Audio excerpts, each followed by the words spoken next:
네, 안녕하세요. 해상보험론 3주차 강의 시작하도록 하겠습니다. 이번에 배울 내용은 해상보험 계약과 관련된 내용들을 우리가 학습을 하도록 하겠습니다. 해상보험 계약이라고 하는 것은 기본적으로 해상 운송, 그러니까 이 해상 운송과 관련된 항해 사업과 관련해서 발생하는 여러 가지 손해를 이제 보험자가 보상해주는 하나의 어떤 손해보험의 한 종류가 되겠습니다. 이 해상보험 계약과 관련해서 MIA, 영국 해상보험법에서 규정하고 있는 이게 이제 MIA 1조의 내용입니다. 해상보험 계약은 그 계약에 의해 합의된 방법, 당연히 그 계약 내용을 통해서 보험의 여러 가지 조건이나 이런 것들이 정해지겠죠. 그리고 범위, 우리가 피보험 이익을 아직 학습을 하진 않았지만 보험자와 피보험자가 보험계약을 체결할 때는 보험자가 뭐 무한정으로 보험금을 지급하거나 보상을 해주는 방식이 아니라 정해진 뭐 보험 어떤 가액 내에서 이거를 이제 보험 금액으로 들어가지고 거기에 맞춰서 이제 보험금이 지급되는 그런 방식으로 이제 손해를 보상하게 되는데 이런 특히 이제 해상보험 계약은 해상 사업 도중에 발생되는 여러 가지 손해를 보험자가 피보험자에게 보상할 것을 약속하는 그러한 계약이 되겠습니다. 그럼 여기서 말하는 해상 사업은 무엇이냐라고 이야기를 하면 기본적으로 선박, 이제 배죠, 배. 그리고 이 선박에 선적되어서 움직이게 되는 화물, 이런 것들이 해상에서 발생하는 위험에 노출되는 그런 경우에 이제 손해가 발생하게 되고요. 근데 여기서 중요한 게 해상 사업의 첫 번째 있는 내용만 있는 것이 아니라 두 번째 또는 세 번째 있는 내용이 있습니다. 두 번째에 있는 내용은 뭐냐면 운임이에요, 운임. 그리고 뭐 이윤, 그리고 뭐 대출금이라든지, 그리고 여기 보면 두 번째 동그라미의 두 번째 줄에 선비란 말이 등장합니다. disbursement라고 하는데 뒤에서 다시 또 얘기를 하겠지만 선비는 선박을 운용하는 데 들어가는 비용, 이렇게 생각해 보면 됩니다. 선박 운용 비용, 쉽게 말해서. 그래서 이런 비용 지출, 운임 지급, 운임에 대한 어떤 나중에 내가 벌어들일 수 있는 어떤 기대 아니면 희망이, 이런 것들. 그래서 첫 번째 동그라미와 두 번째 동그라미 차이점을 눈치를 챘는지 모르겠지만 첫 번째 동그라미는 눈에 보이는 거죠. 배, 물건. 근데 두 번째 동그라미는 뭐예요? 그 배나 물건을 통해서 뭐 희망하거나 기대하거나 아니면 투자되거나, 선박 비용 같은 경우에는 선박을 운영하기 위한 비용이니까 선박에 투자되는 돈이죠. 이런 것들도 해상 사업에 해당이 되고, 이 해상 사업에서 뭔가 발생하는 손해에 대해서 해상보험을 통해서 손해를 보전받을 수 있는 겁니다. 쉽게 말하면 이런 거예요. 자, 배가 있다고 칩시다. 배가 단순하게 그냥 그 고철 상태의 배가 있는 것이 아니라 이 배를 운용하기 위해서는 선원도 고용해야 되고 기름도 넣어야 되고 뭐 선박과 관련된 부속품이나 부장품이나 이런 것들도 설치를 다 해야 되겠죠. 그러니까 배 자체만 있는 게 아니라 그 배라는 하드웨어 외에도 배를 정상적으로 운영하기 위한 여러 가지 소프트웨어들이 들어갈 거 아니에요. 그것 자체도 어떻게 보면 배의 가치를 나타내기 때문에 그 배에 대한 가치가 만약에 뭐 하락을 했거나 뭐 분실했거나 뭐 파손됐거나 했을 때 보험자가 보상을 해주겠다라는 의미가 이 두 번째 동그라미에 있는 겁니다. 자, 그리고 세 번째는 뭐냐면 피보험 재산이라고 나와 있어요. 이 피보험 재산의 영어 표현을 보면 insurable property예요. 그러니까 보험에 들 수 있는 재산이라는 뜻이죠. 요 의미가 우리가 다음 주에 공부하게 될 피보험 이익하고도 좀 관련이 있는데, 자, 이 피보험 재산과 관련해서 이해관계가 있거나 책임이 있는 자가 해상 위험에 의해서 제3자, 다른 사람한테 물어줄 책임이 있는 경우, 그 경우에도 그러니까 해상 사업을 통해서 뭔가 하다가 내가 다른 사람에게 물어줄 책임이 있는 경우.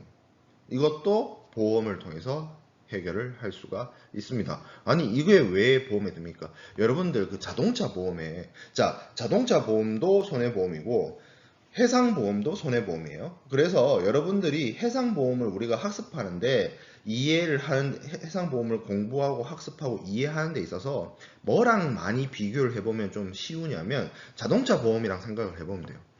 자동차 보험에 여러분들이 직접 뭐 차를 구매를 해가지고 자기가 차를 끌고 다니는 사람은 거의 뭐 학부생들 중에서는 거의 없는 걸로 알고 있는데 뭐 있어도 예, 뭐 한두 명이겠죠. 예, 근데 여러분들 부모님들은 자동차를 구매를 하시고 자동차 보험을 들잖아요. 근데 그런 얘기를 할 거예요. 자차 보험. 그거는 그 차에 대한 차가 뭐 이렇게 파손이나 뭐 이런 게 났을 때 보험회사가 돈을 주는 건데 자동차 보험 중에 뭐가 있냐면 대인 대물이 있어요. 그건 뭐냐면 내가 교통사고를 했을 때 다른 사람의 차나 다른 사람의 재산이나 다른 사람의 어떤 생명이나 이런 안전에 어떤 책임이 있는 문제를 일으켰어요. 그래서 사고를 냈다는 거죠. 쉽게 말하면. 예, 그러면 그 경우에 그 물건, 그러니까 내가 만약에 차를 들이박았어. 그래서 내가 뭐 멈춰 서 있는 차를 박아가지고 뭐 잘 그런 경우는 요새 그 자동차 보험 사정에서 그런 일이 없지만 뭐 100대 0이 나왔어요. 쉽게 말해서. 예, 그러면 물어줘야 되잖아요. 그 경우에도 내가 내 돈으로 물어주는 것이 아니라 자동차 보험을 들었다면, 대물보험을 들었다면 보험회사를 통해서 보험금을 받아서 손해배상을 할 수 있는 그런 것들이 있다라는 것이죠. 그래서 뭐 결론만 놓고 얘기를 해보면 해상에서 발생될 수 있는 선박이나 화물 그리고 거기에 발생되는 뭐 운임이라든지 기대 이익이라든지 이윤이라든지 선비라든지 그리고 해상 사업 도중에 발생하는 내가 제3자에게 배상 책임을 물을 수 있는 배상 책임에 대한 부분 이런 부분도까지도 보험자가 피보험자에게 보상할 것을 약속하는 여기 지금 확약한다라고 되어 있는데 저 확약한다는 말을 쉽게 얘기하면 약속하는 거죠. 그래서 약속하는 것이 약속하는 그런 계약이 해상보험 계약이 되겠습니다. 자, 해상보험 계약의 당사자 얘기 되겠습니다. 이 부분은 뭐 앞에서도 간략하게 설명을 했었죠. 보험자가 있고요. 이 보험자는 보험 계약을 인수하는 주체입니다. 보험회사나 개인 보험업자죠. 우리나라 한국의 경우, 뭐 일본이나 이런 경우에는 컴퍼니 형태의 주식회사 형태의 보험회사들이 많이 설립이 되어 있고 거기를 통해서 우리가 보험을 많이 든다라고 얘기했고 로이즈 같은 경우에 보험업계의 어떻게 보면 가장 상위 클래스인 이 로이즈의 경우에는 개인 보험업자들의 카르텔, 신디케이트라고 했죠. 그런 사람들도 있고 이런 사람들이 이제 보험 계약을 인수하는 사람들이 이제 보험자가 되고 보험 계약자는 보험자와 보험 계약을 체결하고 보험료를 지급하는 사람입니다. 여기서 내가 보험을 들면서 보험회사에다가 내는 돈 이거 통신요금 생각하라고 그랬죠. 통신사에다가 내가 한 달 동안 전화기를 사용하고 전화기를 사용하는 것이 아니라 전화기를 이용해서 그 회사의 통신망을 이용하는 거죠. 엄밀하게 말하면. 자, 그러고 나서 통신요금을 지급을 하죠. 보험도 마찬가지예요. 내가 보험회사랑 계약을 했어요. 그래서 보험을 통해서 내가 사고가 났을 때 이 돈을 받을 수 있어요. 그러면 내가 보험회사에 내야 되는 돈은 보험료입니다. 보험료. 절대 헷갈리면 안 돼요. 보험료. 자, 그래서 보험자와 보험계약을 체결하고 보험료를 납부하는 사람. 이게 이제 보험계약자고 사실 이게 보험계약자란 말보다는 사실은 MIA나 이런 데 있어서 더 보편적으로 사용되어질 수 있는 말이 피보험자입니다. 그러니까 보험자가 insurer, 피보험자가 insured, insured person 뭐 이렇게 얘기를 해요. 그러니까 앞에는 ER이 붙고 뒤에는 ED가 붙어서 능동수동 형태로 말하는 거죠. 영어 표현은. 그러면 이게 피보험자라고 얘기를 하는데 피보험자의 사전적 의미는 보험에 대해서 뭐 이렇게 피보험자라고 해서 뭐 보험 피해를 입힌 사람 이렇게 이해를 하면 안 되고 능동 피동의 형태로 그러니까 사고가 났고 손실이 발생했을 때 보험자로부터 보험금을 지급받을 권리가 있는 사람, 손해보상을 받을 권리가 있는 사람을 피보험자라고 이야기를 해요. 그래서 MIA에서는 그냥 폴리시 홀더, 즉 보험 계약자에 대한 개념이 존재하지 않는데, 이게 MIA 같은 경우에 우리가 제가 앞에서도 지난주에도 설명을 했다시피 1906년에 만들어졌죠. 그래서 그때는 그런 개념을 나누지는 않았는데, 지금 현대 무역에 와서는 보험 계약자와 피보험자가 동일인 경우보다는, 동일인 경우도 있어요. 나뉘어져서 생각해 볼 수 있는 케이스들이 등장을 하게 했다는 거죠. 대표적인 것이 인커텀스상의 CIF와 CIP입니다. 그 경우에는 수출자가 수입자를 위해서 보험 계약을 체결할 의무가 있죠. 내가 수출자면 수입자를 위해서 보험을 들어준다는 거죠. 그렇기 때문에 내가 수출자라고 쳤을 때 보험회사랑 연락을 하고 보험 계약을 체결하게 되면, 나는 보험 계약자지만 실제 그 물건이 사고가 났을 때 보험금을 수령하는 사람은 내가 아니라 수입자가 되죠. 그런 케이스와 같이 보험 계약자와 피보험자가 달라지는 경우도 나온다는 거죠. 같은 경우도 많습니다.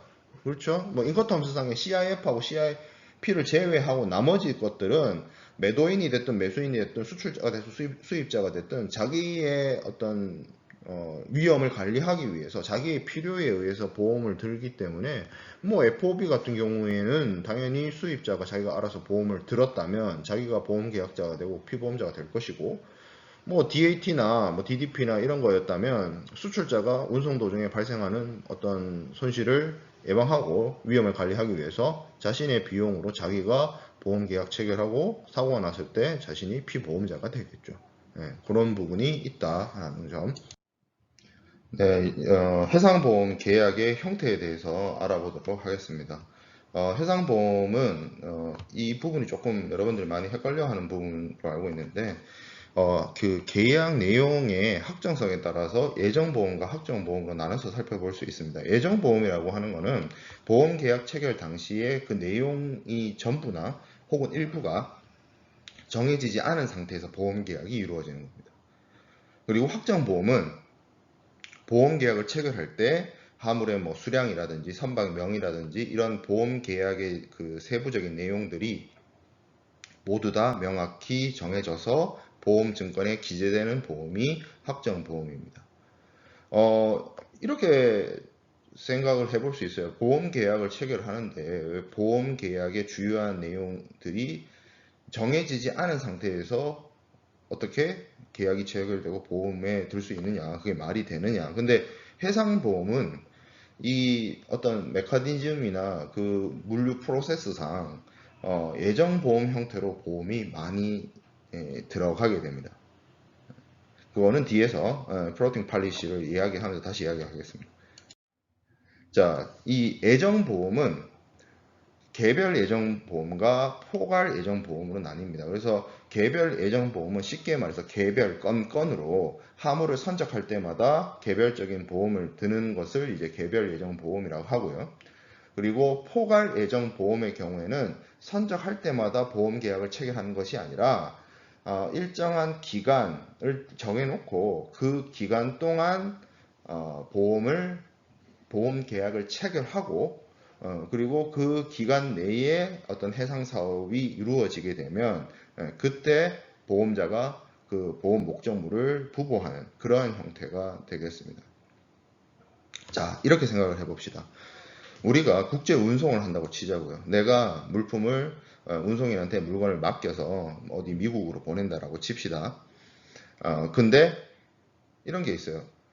우리가 컨테이너를 이용한 전기선 운송을 이용을 하게 되면 보통 예를 들어서 뭐 현대상선이나 뭐 머스크나 뭐 이런 회사에 뭐 에버그린이나 뭐 이런 외국 선사에 이렇게 물품을 운송하겠다라고 운송 의뢰를 하고 부킹을 하고 컨테이너를 받아서 혹은 아니면 LCL 화물 같은 경우에는 이제 컨테이너 프라이트 스테이션에 CFS에 보내가지고 뭐 이렇게 혼재 작업 한다거나 해서 이렇게 하겠죠.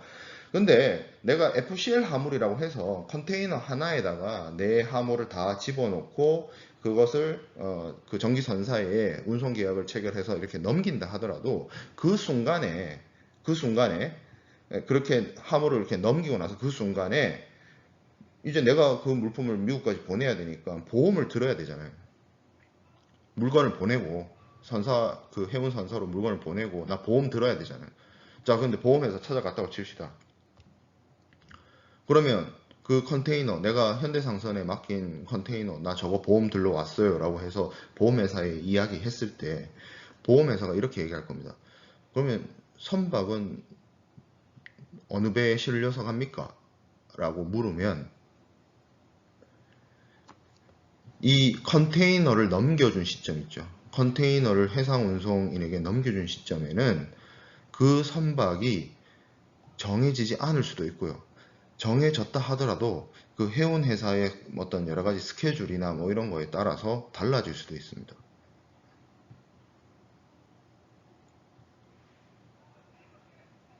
LCL 하면 더 그렇겠죠. 다른 화물하고 혼재를 해야 되죠. 자, 아예 내가 직접 컨택을 그 해상 운송인이나 선사를 직접 하지 않으면 사실 해상 운송인이나 그 해운 회사를 직접 컨택을 해가지고 해상 운송 계약을 체결하면 뭐 어떤 날짜나 이런 걸 정하고 하기 때문에 선박이나 이런 것 혹은 선적 일자 이런 것들을 어느 정도 유추하거나 뭐 대충 어느 정도 정할 수 있어요. 어느 정도 그 예약을 할 수 있는 그런 것이 가능하다고 볼 수는 있는데 경우에 따라서. 근데 아예 복합 운송이라고 칩시다. 내가 복합 운송인한테, 그러니까 운송 주선인한테 운송을 맡겼어요. 그러면 이 운송 주선인이 알아서 자기가 육상 운송 수배하고 항공 운송 수배하고 뭐 이렇게 할 거 아니에요. 그러면 내가 복합 운송인한테 화물을 넘긴 그 시점에 내가 맡긴 그 화물이 선적되는 배 모를 수 있다는 거죠. 그러니까 이게 운송이라는 게 내가 내 배에 태워서 내가 직접 들고 가는 게 아니잖아요. 내가 이 화물을 등에 메고 그 물건 받는 사람한테 내가 직접 가는 게 아니잖아요. 중간에 운송 계약이란 것이 있기 때문에 내가 이 운송인과 운송 계약을 어떻게 체결하느냐에 따라서 선박명이라든지 뭐 선적 방식이라든지 선적 일자라든지 뭐 이런 것들이 다 달라질 수 있습니다. 근데 난 보험도 들어야 돼요. 그렇죠? 네, 운송계약도 체결해야 되고 보험계약도 체결해야 되는데 보험계약을 할 때 운송계약이 아예 체결되어 있지 않을 수도 있어요. 어떤 운송인한테 맡길지도 아직 안 정해진 상태에서 그냥 보험부터 들 수도 있어요. 그런 경우들이 있다는 거죠. 아니 그러면 그에 한번 계약을 체결하고 운송계약하고 그래야 보험계약하고 그게 맞지 않나요? 그게 좀 순서가 좀 이상하지 않나요? 맞아요. 네. 그래서 이게 매번 실제적으로 실무적으로 하는 사람들의 경우에는 이거를 건건으로 보험계약 체결을 잘 안 합니다. 여기 지금 보험의 확정성에 따라서 뭐 애정보험, 확정보험, 개별 애정보험, 포괄 애정보험 이렇게 얘기를 하는데 실무적으로 가장 많이 쓰이는 보험 방식은 포괄 애정보험 계약입니다. 자, 그럼 포괄 애정보험은 뭐가 다른데요? 개별 애정하고 포괄 애정 뭐가 다른데요? 여기서 여러분들 개념을 한번 이렇게 생각해 보세요. 자동차 보험을 보통 1년 단위로 들어요. 그럼 1년 그 기간 동안 내가 예를 들어서 뭐 삼성화재나 뭐 DB나 뭐 그런 보험회사에 자동차 보험을 들었다고 칩시다. 그럼 1년 보험 계약을 했어요. 2020년 1월 1일부터 2020년 12월 31일까지. 그럼 그 보험 기간이 있죠. 이 기간 동안 사고가 발생하면 보험회사가 나한테 돈을 줍니다. 손실액이나 뭐 이런 것들. 근데 그 1년 365일 동안 내가 항상 운전하는 게 아니잖아요. 집에서 누워 있을 수도 있고 여기 지금 연구실에 앉아서 강의 영상을 만들 수도 있는 거고. 그렇죠? 항상 자동차가 운행되고 있지 않잖아요. 자, 포괄 예정 보험도 이런 겁니다. 내가 무역을 하는 사람이에요. 자주 주기적으로 미국이 됐든 중국이 됐든 유럽이 됐든 물품을 수출을 해요. 운송을 합니다. 국제 운송을 배를 통해서 선박을 통해서 운송을 해요. 예, 그래서 나는 보험회사랑 1년 동안 1년의 기간에 걸쳐서 포괄 애정 보험을 체결을 합니다.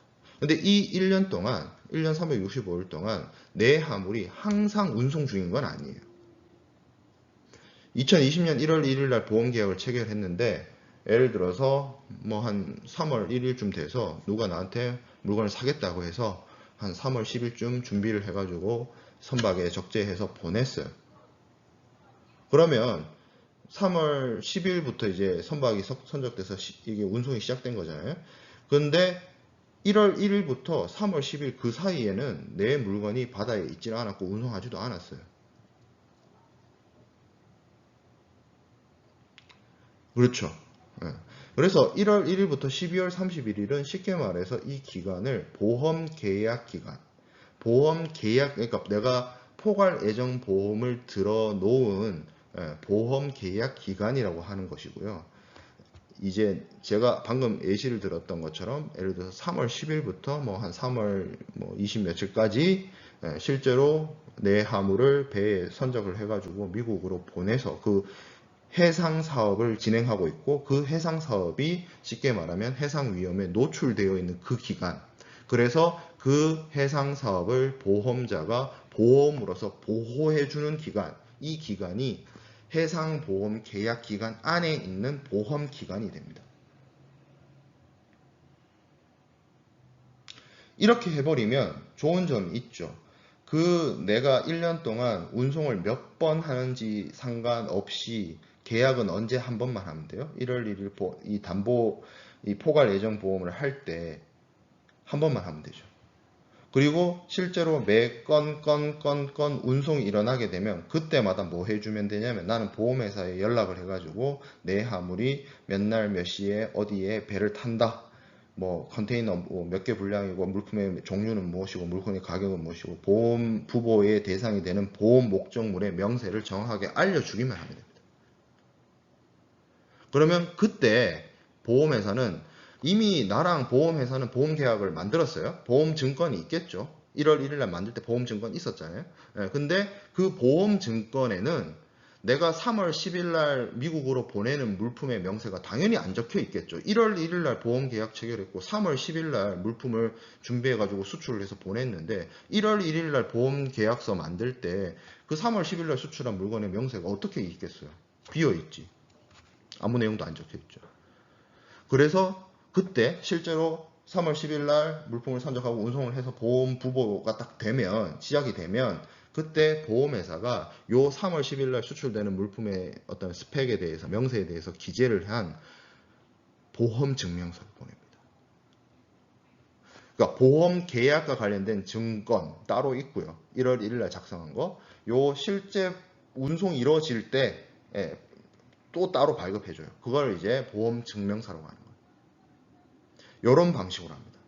이런 방식으로 거의 대부분의 어떤 보험 계약 형태가 포괄 예정 보험 계약을 이야기를 하고, 그래서 이거를 실무적으로 포괄 예정 보험 계약, 이거 우리말로 불러도 이름이 길고 발음도 어렵잖아요. 그래서 실무에서는 그냥 오픈 커버, 오픈 팔리시, 오픈 컨트랙트 그냥 그렇게 얘기합니다. 실무적으로는. 그리고 MIA에서는 오픈 커버라는 표현보다는 플로팅 팔리시라는 표현을 쓰는데, 요 플로팅 팔리시는 또 다른 해석이 가능한 게, 그러니까 오픈 커버하고 플로팅 팔리시가 같은 말입니까? 라고 물으면 어떤 교수님들은 같은 말이다 라고 하는 분도 있어요. 그리고 다른 의미다라고 이야기하시는 분도 있어요. 근데 오픈 커버가 됐든 플로팅 팔리시가 됐든 예정보험인 건 맞아요.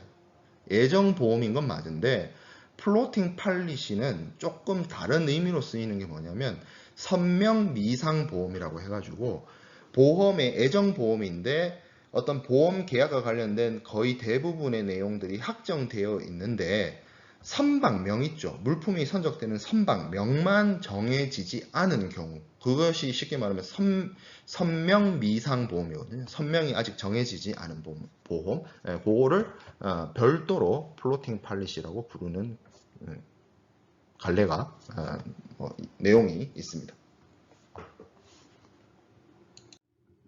자, 그 다음에 소급 보험 계약이 있습니다. 보험 계약을 체결할 때, 자, 아까 제가 그런 얘기를 했어요. 3월 10일 날 물품을 선적을 해서 미국으로 보냈다고 칩시다. 근데 아까 예정보험 같은 경우에 내가 1월 1일 날 보험 계약을 체결해서 3월 10일 날 실제 운송을 했다라고 치죠. 이건 크게 문제가 안 돼요. 보험 계약 체결하고 실제 보험 부보의 대상이 되는 어떤 보험 목적물의 해상 사업이 시작이 됐고, 이건 큰 문제가 안 돼요. 자, 근데 이런 경우가 있을 수 있어요. 운송 도중이에요. 물품이 운송 도중이야. 배에 함으로 실어가지고 물건이 가고 있어. 미국으로. 예를 들어서 쉽게 말하면 3월 10일 날 부산항에서 선적을 해서 미국의 LA 롱비치 항으로 떠났는데 보험을 3월 12일 날 든 거야.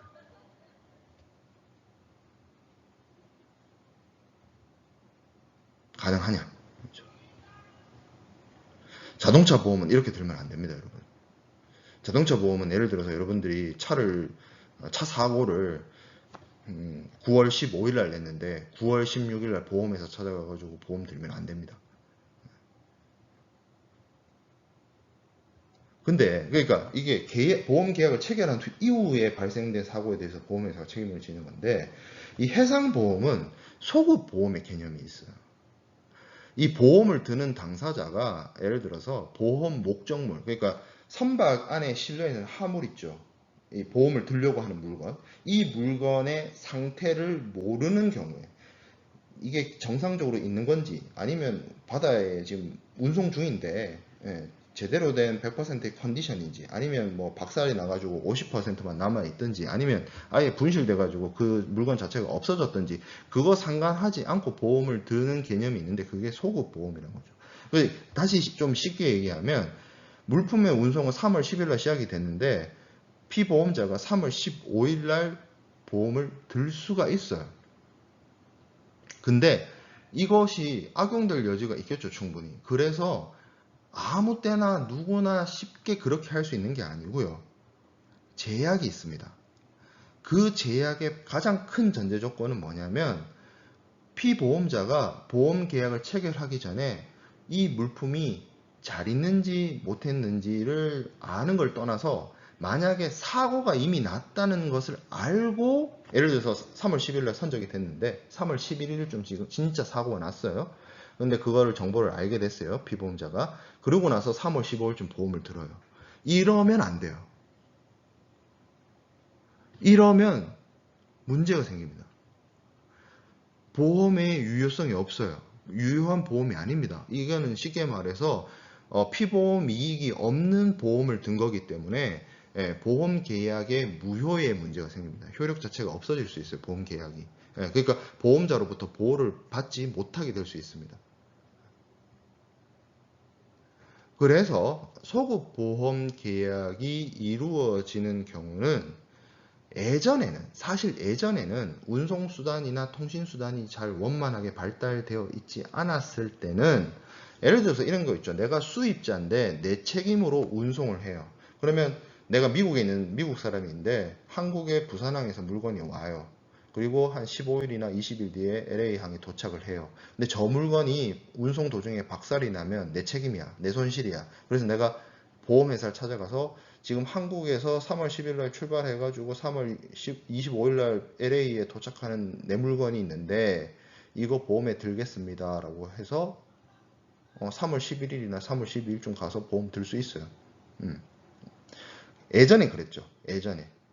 통신수단이나 이런 게 잘 발달되지 않았을 때. 근데 지금은 그러기가 어렵죠. 그리고 실제 우리 국제 운송의 어떤 환경상 이런 것들 자체가 이미 선적되어서 출항되기 전에 그 수출자가 운송인에게 물품을 넘기고 인도하고 뭐 이런 과정이 벌어지게 되고, 보통 또 수출자가 이 수입자의 의뢰를 받아서 수출자가 대신 보험 계약을 들기도 하는 그런 실무적인 어떤 업태가 나타나기 때문에, 지금 현재는 이런 방식의 소급보험은 거의 남아있지 않고요. 제가 말한 부분은 예전에 통신시설이나 이런 것들이 잘 미비했을 때 내가 바다에 있는 망망대해에서 운송 도중에 있는 물건의 컨디션이나 상태를 정확히 알 수가 없었을 때 소급보험을 들 수가 있었다는 것이고, 지금은 뭐냐면, 지금은 어떤 것에 국한돼서 이런 소급보험의 형태가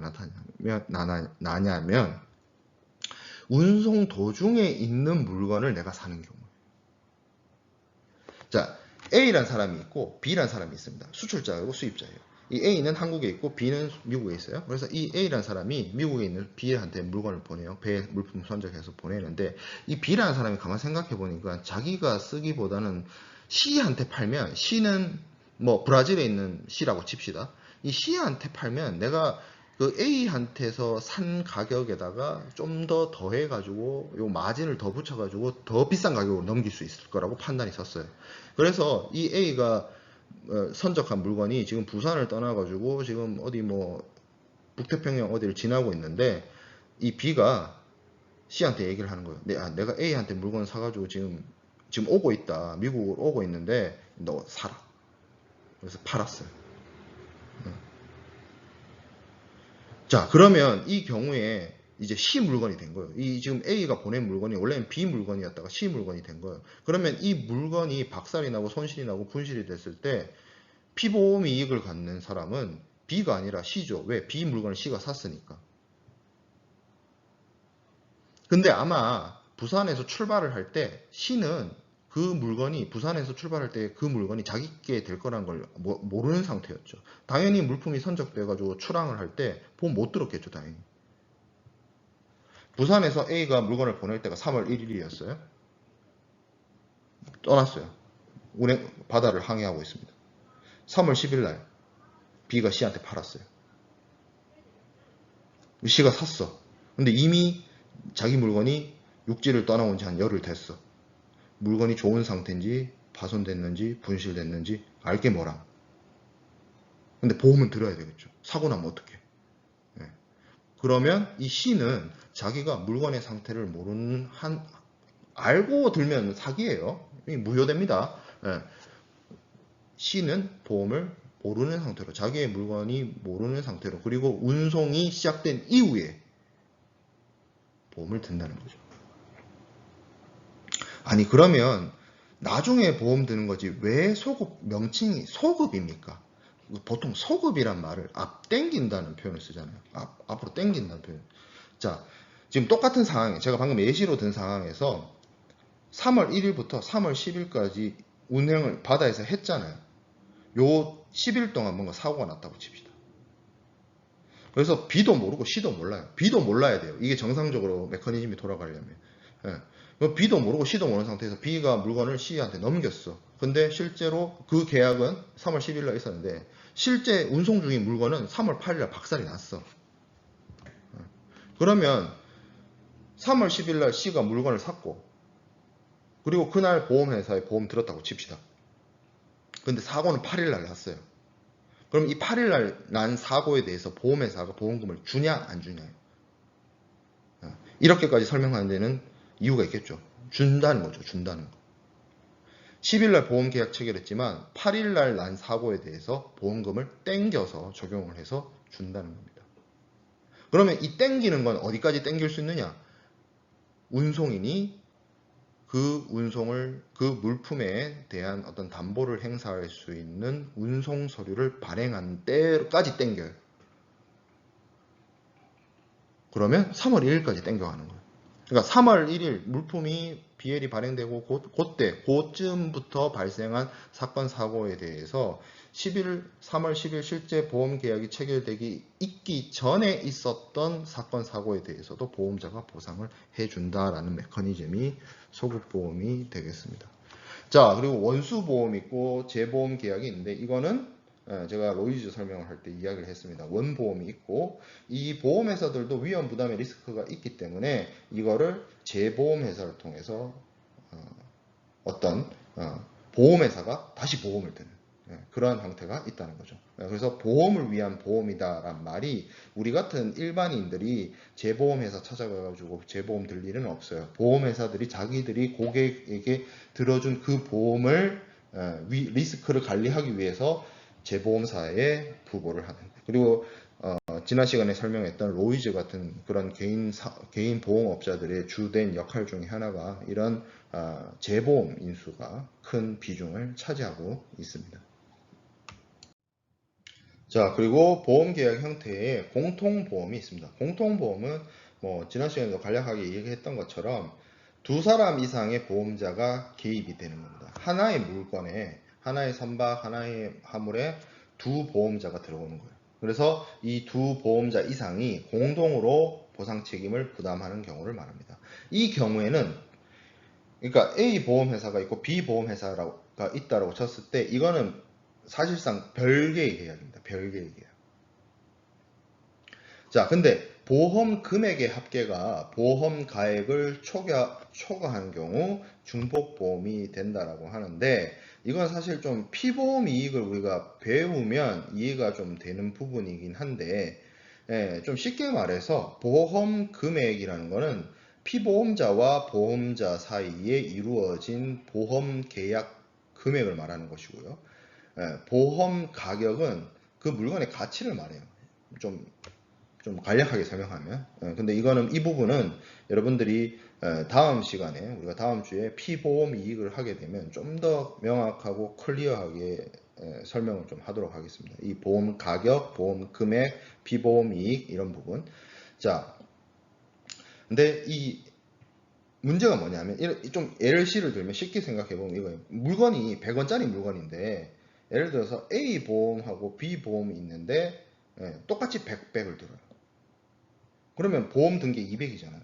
이 100짜리 물건 잃어버리면 무슨 일이 벌어져요? 나는 얘한테도 100 받고 얘한테도 100 받죠. 그럼 100이 200 되잖아요.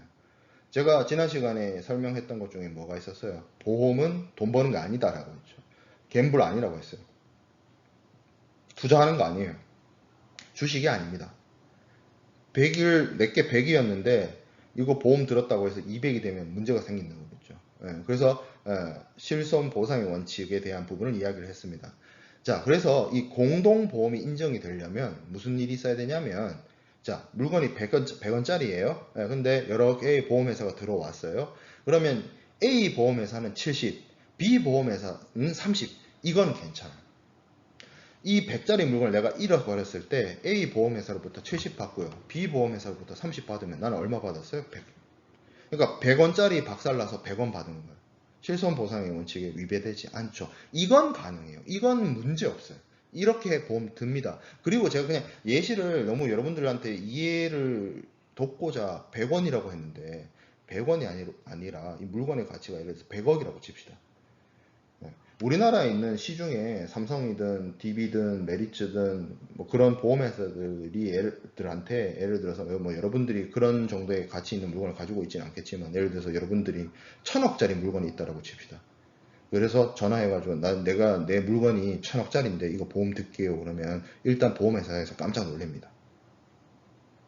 1000억짜리를 보험에 들면 보험회사도 놀래요. 1000억짜리 보험에 들면 보험회사 하나만 달라들면 부담이 커요. 보험회사도. 1억, 2억짜리여야 좀 괜찮지.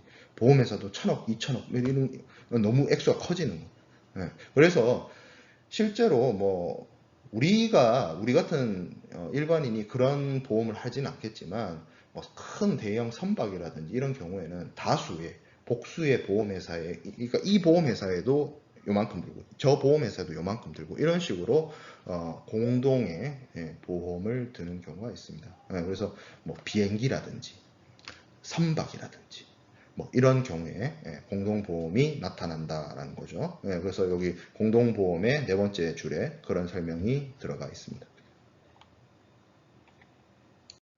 자, 해상보험 계약의 주요 원칙을 살펴보도록 하겠습니다. 최대 선의의 원칙, almost good faith라고 하는데 이거는 뭐냐면 보험 계약을 체결하고 보험 계약에 대해서 어떤 보호를 받는 보험 계약자 내지는 피보험자가 어떤 성실하게 자신에게 주어진 의무나 책무나 자신이 해야 할 일을 최대로 선의를 갖고 여기서 말하는 선의는 진짜 good faith, 좋은 신념, 좋은 뜻, 좋은 의도 이 뜻입니다. 그러니까 피보험자나 보험계약자가 최대한 좋은 뜻과 의도를 가지고 열심히 이행을 하라는 거죠. 그래서 화물에 대해서 어떤 정보를 알게 되면 그거 당연히 보험자한테 이야기해야 되고요. 뭔가 사고가 났으면 사고에 대한 조치나 이런 것을 최대한 신속하고 정확하고 빠르게 해야 되고 보험을 통해서 여기서 지금 good faith라고 했는데 good faith가 아니라 bad faith를 가지면 어떤 일이 벌어질 거예요? 내가 보험금을 조금 더 받기 위해서 사고를 좀 더 키운다든지 아니면 사고를 일부러 낸다든지 하는 일이 되는 거죠. 네, 그러지 말라는 거예요. 그러지 말고 좋은 의도와 좋은 뜻을 가지고 보험계약을 이행하고, 보험계약을 이행을 사실 피보험자가 할 필요는 없죠. 피보험자나 보험계약자는 자기 할 일을 하면 됩니다. 예, 그냥 보험자는 그 피보험자나 보험계약자가 하는 걸 지켜보고 있다가 하는 일이 뭔가 문제가 생기고 손해가 발생하면 보험금을 주는 거거든요. 예, 그러니까 문제가 생기면 보험금을 줄 테니 너는 너의 일을 최대한으로 잘 해라. 그런 원칙인 거예요. 자, 그리고 실손 보상의 원칙은 지난 시간에도 이야기를 했습니다. 실제 손해액을 보험회사는 보상을 해준다는 거죠. 이거는 다시 한번 이야기하지만 생명보험에는 적용이 되지 않습니다. 손해보험에만 적용이 됩니다. 자동차보험, 선박보험, 적하보험, 이런 해상보험과 어떤 손해보험 이런 부분에 있어서 뭐 화재보험이라든지 이런 것들에 대해서 적용되는 것이 실손보상의 원칙이고, 여러분들 뭐 어차피 이게 여러분들만 보는 영상이니까 뭐 기업의 기업명을 뭐 이야기해도 되는데 상관없는데, 자, 삼성그룹에 보면 삼성그룹 내에 보험회사가 두 개가 있어요. 하나는 삼성생명이고요. 두 번째가 삼성화재입니다. 들어봤을 거예요. 이게 두 개 다 보험회사예요. 근데 삼성생명은 생명보험을 다루고요. 우리가 지난 시간에 다뤘던 보험의 기초에 있어서 보험의 종류를 할 때 얘기를 했죠. 생명보험, 인보험. 그리고 삼성화재는 물보험, 손해보험을 다룹니다.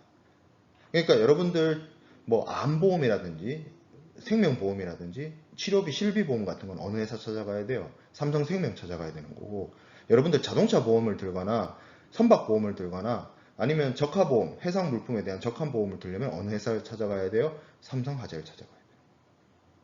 이 두 보험회사의 역할이 다른 거예요.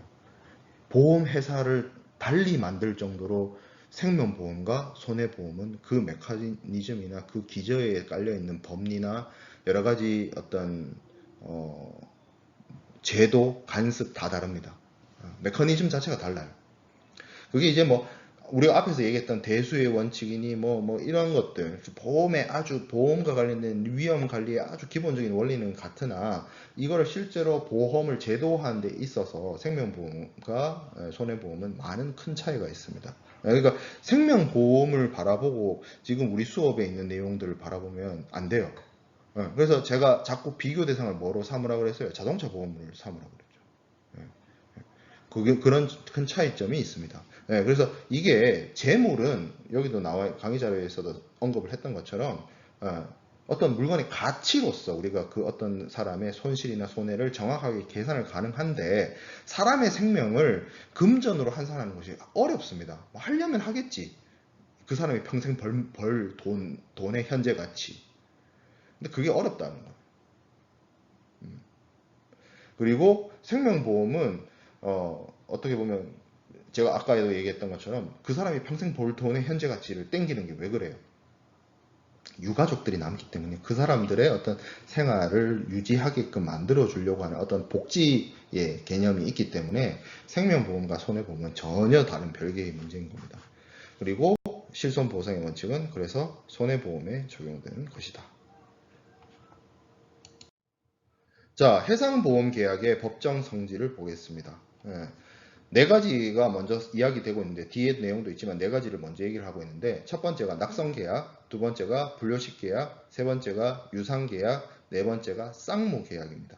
낙성계약은 당사자의 의사표시 합치만으로 성립되는 것이고요. 불료식계약은 어떤 특정한 요식행위를 강제하지 않는다는 것이고요. 그래서 뭐 구두나 이런 방식으로도 할 수 있다는 것이고, 유상계약은 보험료 지급이라는 거기에 따른 어떤 보험 부보라는 이 금전적 대가의 지급이 있는 것이고, 쌍무계약은 보험료, 보험 부보 양쪽 모두가 의무를 이행하는 쌍무계약인 거죠. 근데 이 낙성계약, 불효식계약, 유상계약, 쌍무계약이란 거는 국제물품 매매계약, 무역계약의 법적 성질하고도 똑같아요. 똑같습니다. 그리고 이 국제물품 매매 계약의 종속 계약으로서 해상보험 계약이 존재하는 거잖아요. 그렇기 때문에 이 사인과 사인 간에 이루어지는 사적 계약이기 때문에 이러한 계약의 형태가 법적 성질이 같다는 거죠. 자, 그러면 무역계약의 특성은 아니지만 보험만 갖고 있는 특징을 좀 다시 이야기를 해보면 부합계약이란 말이 등장을 합니다. 이 부합계약이란 거는 뭐냐면 우리가 무역계약에서는 매도인과 매수인, 수출자와 수입자가 매매계약서를 쓰죠. 그리고 이 매매계약서를 쓸 때 뭐 여러 가지 뭐 국제법이라든지 뭐 국제상간습이라든지 이런 것들을 적용을 하는데 보험은 어떤 방식이냐면 보험자가 이미 보험 증권을 만들어 놨어요. 보험 약관을 다 짜놨어. 그래서 갖다 줍니다. 사인하라고. 여러분들 실제로 보험을 들면요. 보험회사에서 이만한 책이 와요. 두꺼운 책이 와요. 그러면 그 열어보면요. 뭐 깨알 같은 글씨로 뭐가 적혀 있어. 이 보험의 뭐 어떤 내용, 보험자가 해야 할 일, 피보험자의 의무 뭐 쭉 적혀 있어. 그리고 뭐 이거는 보상하고 저건 아니고 뭐 어떤 예외적인 내용까지 다 적어 있어요. 이게 보험 약관 내지는 보험 증권인데 이미 보험자가 작성해 놓은 보험 증권을 주고 사인만 해. 이렇게 되어 있다는 거죠. 이건 왜 그러냐면 보험이 보험자하고 피보험자 비보험자 혹은 보험계약자가 보험계약 체결할 때마다 그 내용을 정한다든지 뭐 이러기에는 너무 내용이 복잡하고 난해하기 때문에 그냥 보험증권이라는 표준 양식이란 걸 이미 만들어 놓은 거예요. 런던 보험자 협회나 로이즈에서. 그럼 거기에 따라서 만약에 피보험자나 보험계약자가 마음에 안 들면요. 마음에 안 들어도 어쩔 수 없어요. 웬만한 보험회사들과 거의 비슷한 약관을 쓰기 때문에. 그런 거죠. 자, 그 다음에 유인 계약이라는 게 있습니다. 유인 계약이 뭐냐면 보험 계약자가 보험료를 내야지만 보험자가 커버를 해줍니다. 이 보험 계약이라는 건요. 보험자하고 보험 계약자가 사인하는 게 중요한 게 아니고요. 보험 계약자가 보험자한테 보험료를 내는 게 중요해요. 사인 안 하고요. 사인 우리 나중에 합시다. 예를 들어서 내가 보험계약 체결하는데 우리 사인 나중에 하기로 하고 일단 돈부터 보낼게요. 보험료부터 보낼게요 라고 하고 돌아서서 사고가 났어요. 그러면 보험이 성립이 된 건가요? 안 성립된 거야? 라고 물으면 성립된 겁니다. 보험계약자가 보험료를 납부했기 때문에. 정말로. 이거는 판례도 있어요. 내가 자동차 보험을 들려고 해요. 전화를 합니다. 자동차 보험 들게요. 그럼 온라인으로, 온라인 귀찮고요. 제가 내일 지점에 방문해서 사인할게요. 대신 제가 돈은 바로 입금해 드릴게요. 그래서 입금했어요. 그리고 집에 퇴근하는 길에 사고가 났어. 나는 먼저 돈을 입금했기 때문에 사인하지 않았다고 또 보험료 나옵니다. 보험금이 나옵니다. 그만큼 보험료 지급이 중요하고 보험료 지급에 따른 결과로서 보험자의 보험 부보, 보험 부보라는 말이 보험으로 보호해 준다는 거, 커버해 준다는 거예요. 자, 그다음에 유한 책임 계약입니다. 보험은 무한정이 아니에요. 무한대 이거 뭐 백지수표처럼 뭐 그냥 한도 끝도 없이 다 도와주는 거 아닙니다. 그 물건 보험 목적물의 피보험 이익 딱 그 금액만큼 그걸 바탕으로 보험 계약을 체결한 보험 금액만큼 보험자가 책임을 져주고요. 최대선의 계약은 앞에서 얘기했던 최대선의 의무의 연장으로 이루어지는 계약이죠. 그래서 피보험자나 보험계약자는 자신의 해야 할 일을 성실하게 수행을 해야 됩니다.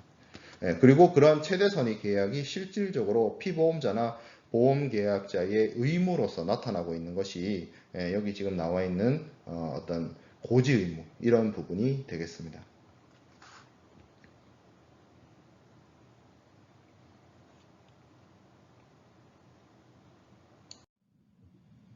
네, 그 다음에 보게 될 내용은 상행위 계약입니다. 상행위 계약. 해상보험 계약도 보험회사나 뭐 개인 보험업자가 공짜로 하는 게 아니라 이제 영리를 목적으로 하는 상거래 계약이기 때문에 돈 벌려고 한다는 얘기예요. 쉽게 말해서. 자, 그리고 사행 계약성이 있다라고 하는 건데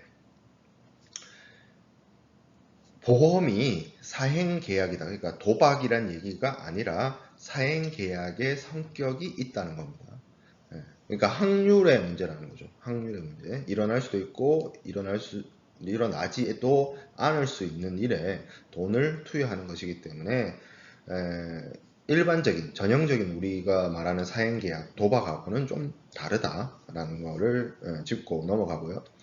그리고 계속 계약이다라고 하는데 이 보통 보험 계약 같은 경우에 우리가 기간 보험이라든지 포괄 예정 보험에서 우리가 봤던 것처럼 1년짜리 뭐 그거보다 더뭐 합의하기에 따라서 보험자와 피보험자가 합의하기에 따라서 1년보다 더 긴 기간을 보험 계약을 체결할 수도 있죠. 그래서 계속 그 보험 계약의 효력이 지속되는 그러한 특징이 있습니다. 자, 그리고 보게 될 내용은 해상보험 계약의 성립입니다. 보험 계약의 성립은 우리가 해상보험 계약의 법적 성질을 얘기할 때 국제물품 매매 계약의 법적 성질과 유사하다라고 했죠. 낙성유불. 그래서 해상보험 계약도 무역 계약의 성립처럼 청약과 승낙으로 이루어집니다.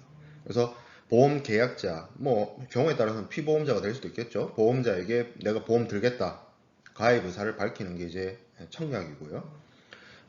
그리고 이거를 이제 보험 계약에 대한 부분을 어느 정도 고려를 해서 보험자가 받을지 안 받을지를 선택을 하겠죠. 그래서 보험자가 보험 계약자의 청약에 대해서 오케이 인수하겠습니다 라고 해서 받아들이는 그런 경우에 해당이 되기 때문에 그게 이제 승낙인 거죠.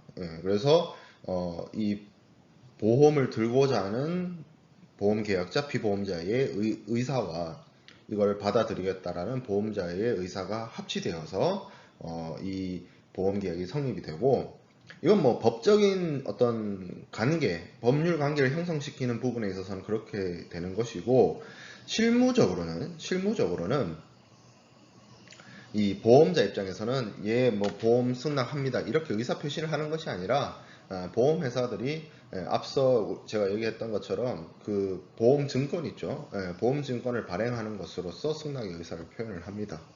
그리고 그 계약 성립의 효력은 우리 국제 물품 매매 계약은 제가 뭐 상무론이나 계약론 수업에서도 뭐 많이 얘기를 하는데 청약과 승낙이 있고 의사가 합치되고 승낙의 효력이 발휘되었을 때 계약이 성립된다라고 하는데 이 해상보험 계약이 성립되는 시점은 여러 가지 논란이 있고 학설이 있고 주장이 있을 수 있지만 대체적인 부분은 양쪽의 의사가 합치되고 거기에 따라서 이행이 이루어졌을 때 계약이 성립된다는 취지를 많이 띠고 있습니다.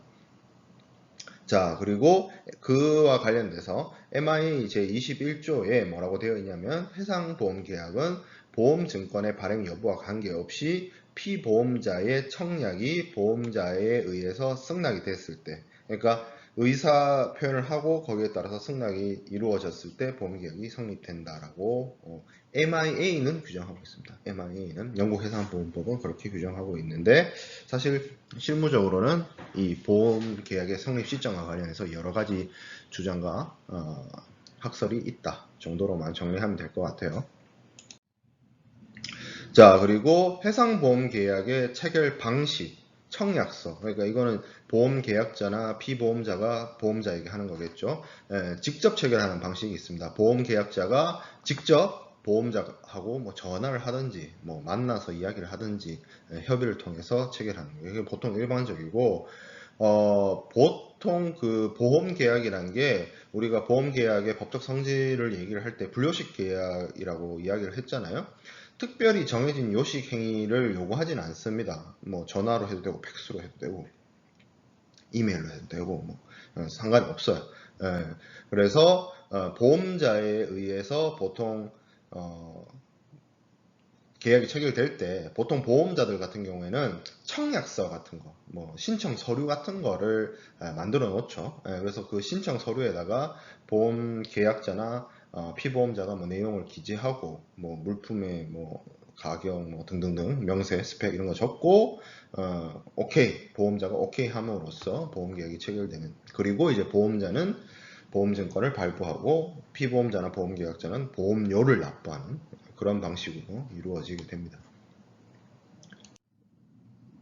자, 그리고 보험 중개인을 통한 체결인데 한국의 그 보험 업계에 있어서는 이 중간에 인슈어런스 브로커, 그러니까 보험 중개인의 역할이나 그 어떤 영역이 그렇게 크지는 않아요. 한국은 보험 회사들이 원체 이 여러분들 중에도 보험 회사 쪽으로 취업을 하는 친구들도 있을 수 있는데, 보험 회사라는 게 보면 이런 어떤 영업이라고 하죠, 보통 이제. 영업 역량을 좀 중요시하고 영업을 많이 뛰기 때문에 실제로 이 보험 계약 같은 경우에도 보험 회사 안에 소속되어 있는 뭐 설계사라든지 이런 사람들하고 보험을 들고자 하는 보험 계약자, 피보험자가 직접 계약을 체결하는 경우가 많이 있어요. 한국의 보험 시장 환경이라는 거는. 근데 제가 지난 시간에 얘기했던 로이즈 같은 경우에는 회사가 아니라 하나의 컴퍼니가 아니라 그 안에 개인 보험업자들이 쭉 있고, 이 개인 보험업자의 모임이 신디케이트고, 이 신디케이트에 있는 구성원들 멤버들이 직접 보험 계약자나 피보험자를 상대하는 것이 아니라 신디케이트를 전담하는 하나의 혹은 복수의 브로커가 있어서, 이 브로커를 통해서 개인 보험업자와 언더라이터들과 피보험자 보험계약자가 계약이 체결되는 형식을 띱니다. 로이즈는. 그래서 로이즈는 이런 브로커 없이 직접적으로 언더라이터하고 보험계약을 체결할 수가 없어요. 그래서 요 중개인이 하는 역할이 보험 계약자하고 중개인, 그러니까 보험을 들려고 하는 사람하고 중개인이 이제 세부적인 내용이라든지 조건이라든지 뭐 그런 거 있죠. 그런 내용들을 협의해가지고 결정을 하면, 여기는 이제 슬립이라고 하는데, 슬립이 어떤 의미냐면, 그 왜 이렇게 종이가 있으면 옛날에 고문서 같은 거 보면 이렇게 접었다가 이렇게 펼쳐서 쓰이는 그런 계약서 있죠. 이렇게 한국으로 치면 뭐예요? 옛날에 고문서 이렇게 두루마리 같은 거. 예, 그런 거거든요. 근데 이 슬립을 왜 얘기를 하냐면, 그 보험 계약과 관련된 내용들이 그 보험 계약자와 이 보험 브로커 사이에 뭐 여러 가지 협의를 해가지고 이거 내용을 작성을 할 거 아니에요. 쭉 작성을 한 다음에 이렇게 접혀져 있어요. 접혀져 있고, 이 맨 끝에다가 이렇게 접혀 있는 데다가 이 맨 끝에다가 맨 밑에다가 이 보험 계약을 인수하게 되면 그 로이즈의 개인 보험업자가 이 밑에다가 자기 서명을 합니다. 이걸 인수했다고. 그래서 지금 여기 강의 자료상의 세 번째 동그라미에 그런 얘기 하고 있죠. 보험 계약자와 보험 중개인이 보험의 세부 사항을 결정하면, 이 안에 내용이 들어가는 걸 결정하면 보험 중개인이 이 슬립에다가 내용을 기재하고 누구한테 주냐면 위에란 표현이 좀 그렇긴 한데 그 신디케이트를 구성하고 있는 개인 보험업자한테 줘요. 그래서 중개인이 얘기를 하는 거죠. 이런 보험 계약자한테 이런 보험을 인수하려고 한다. 그러면서 줘요. 그러면 보험자가 보는 거죠. 내가 이거 받아들이겠다라고 하면 여 밑에다가 자기 이름을 사인을 합니다. 그래서 로이즈에 있는 그 개인 보험업자를 지칭하는 말이 인슈어런스 컴퍼니라고 잘 안 하고 언더라이터라는 표현을 씁니다. 그러니까 언더라이터가 뭐예요? 이 아래쪽에다가 쓰는 사람, 아래쪽에다가 자기 서명하는 사람이라는 뜻이에요. 언더라이터가. 그래서 언더라이터란 말 자체가 개인 보험업자를 지칭하는 용어가 됩니다. 그렇죠? 그래서 이 슬립 용지에다가 중개인이 보내준 용지에다가 개인 보험업자가 언더라이팅을 하면 보험 계약이 체결되는 거죠. 일종의 각서죠. 그리고 거기에 따라서 뭐 증권이 나오고 뭐 등등등의 절차가 진행이 됩니다.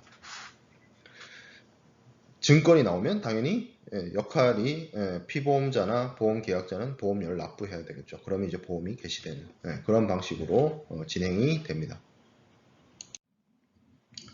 자, 뭐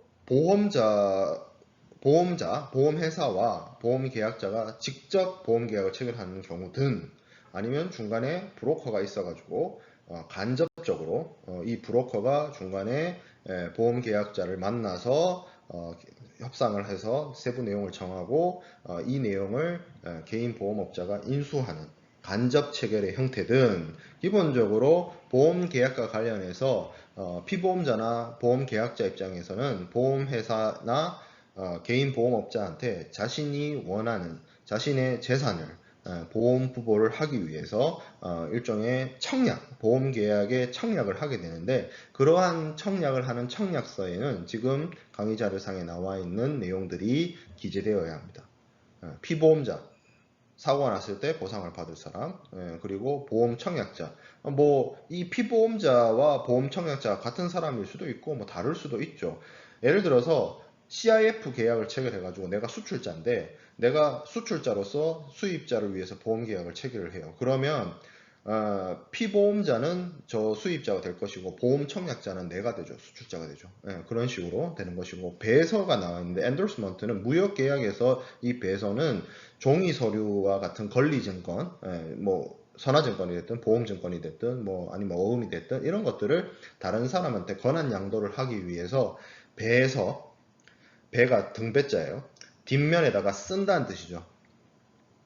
여러분들 지금 5만원권 신사임당 할머니를 쓰기 때문에 요즘엔 잘 안 쓰지만, 자기압수표 같은 경우에는 예전에 뒷면에다가 이렇게 자기 연락처나 주소를 남겨가지고 이렇게 쓰고 했었어요. 그런 거예요. 그런 배서를 의미합니다. 그래서 무역 서류들도 다른 사람에게 양도하거나 할 때 배서를 기본적으로 해야 되죠. 그런 내용들, 그리고 이제 보험의 조건, 올리스크라든지 WA라든지 FPA라든지 아니면 신협회 적하약관이면 ICC-A, ICC-B, ICC-C 이런 것들, 이런 보험 조건은 당연히 기재가 돼야 될 것이고, 금액, 보험 금액, 보험자하고 내가 얼마 정도의 보험 금액으로 계약을 체결할 것인지가 당연히 나와 있어야 되고, 그리고 그 대상이 되는 화물이 뭔지도 나와 있겠죠. 선박이면 선박, 화물이면 화물, 그리고 운송을 어떻게 할 거냐, 그리고 인보이스라든지 그런 것들, 그리고 사고가 났을 때 어디다가 연락할 거냐 이런 것들, 그리고 이 보험 계약이 자신의 의지에 따라서 상대방하고 계약이 체결됐다는 것을 입증하고 책임지기 위해서 서명을 해야 될 겁니다. 이런 것들이 해상보험과 관련된 청약서에 들어가야 되는 내용에 해당이 되겠습니다. 보험 계약을 체결할 때 가장 중요한 부분은 해상 보험 계약에서는 무조건 조건이에요. 조건.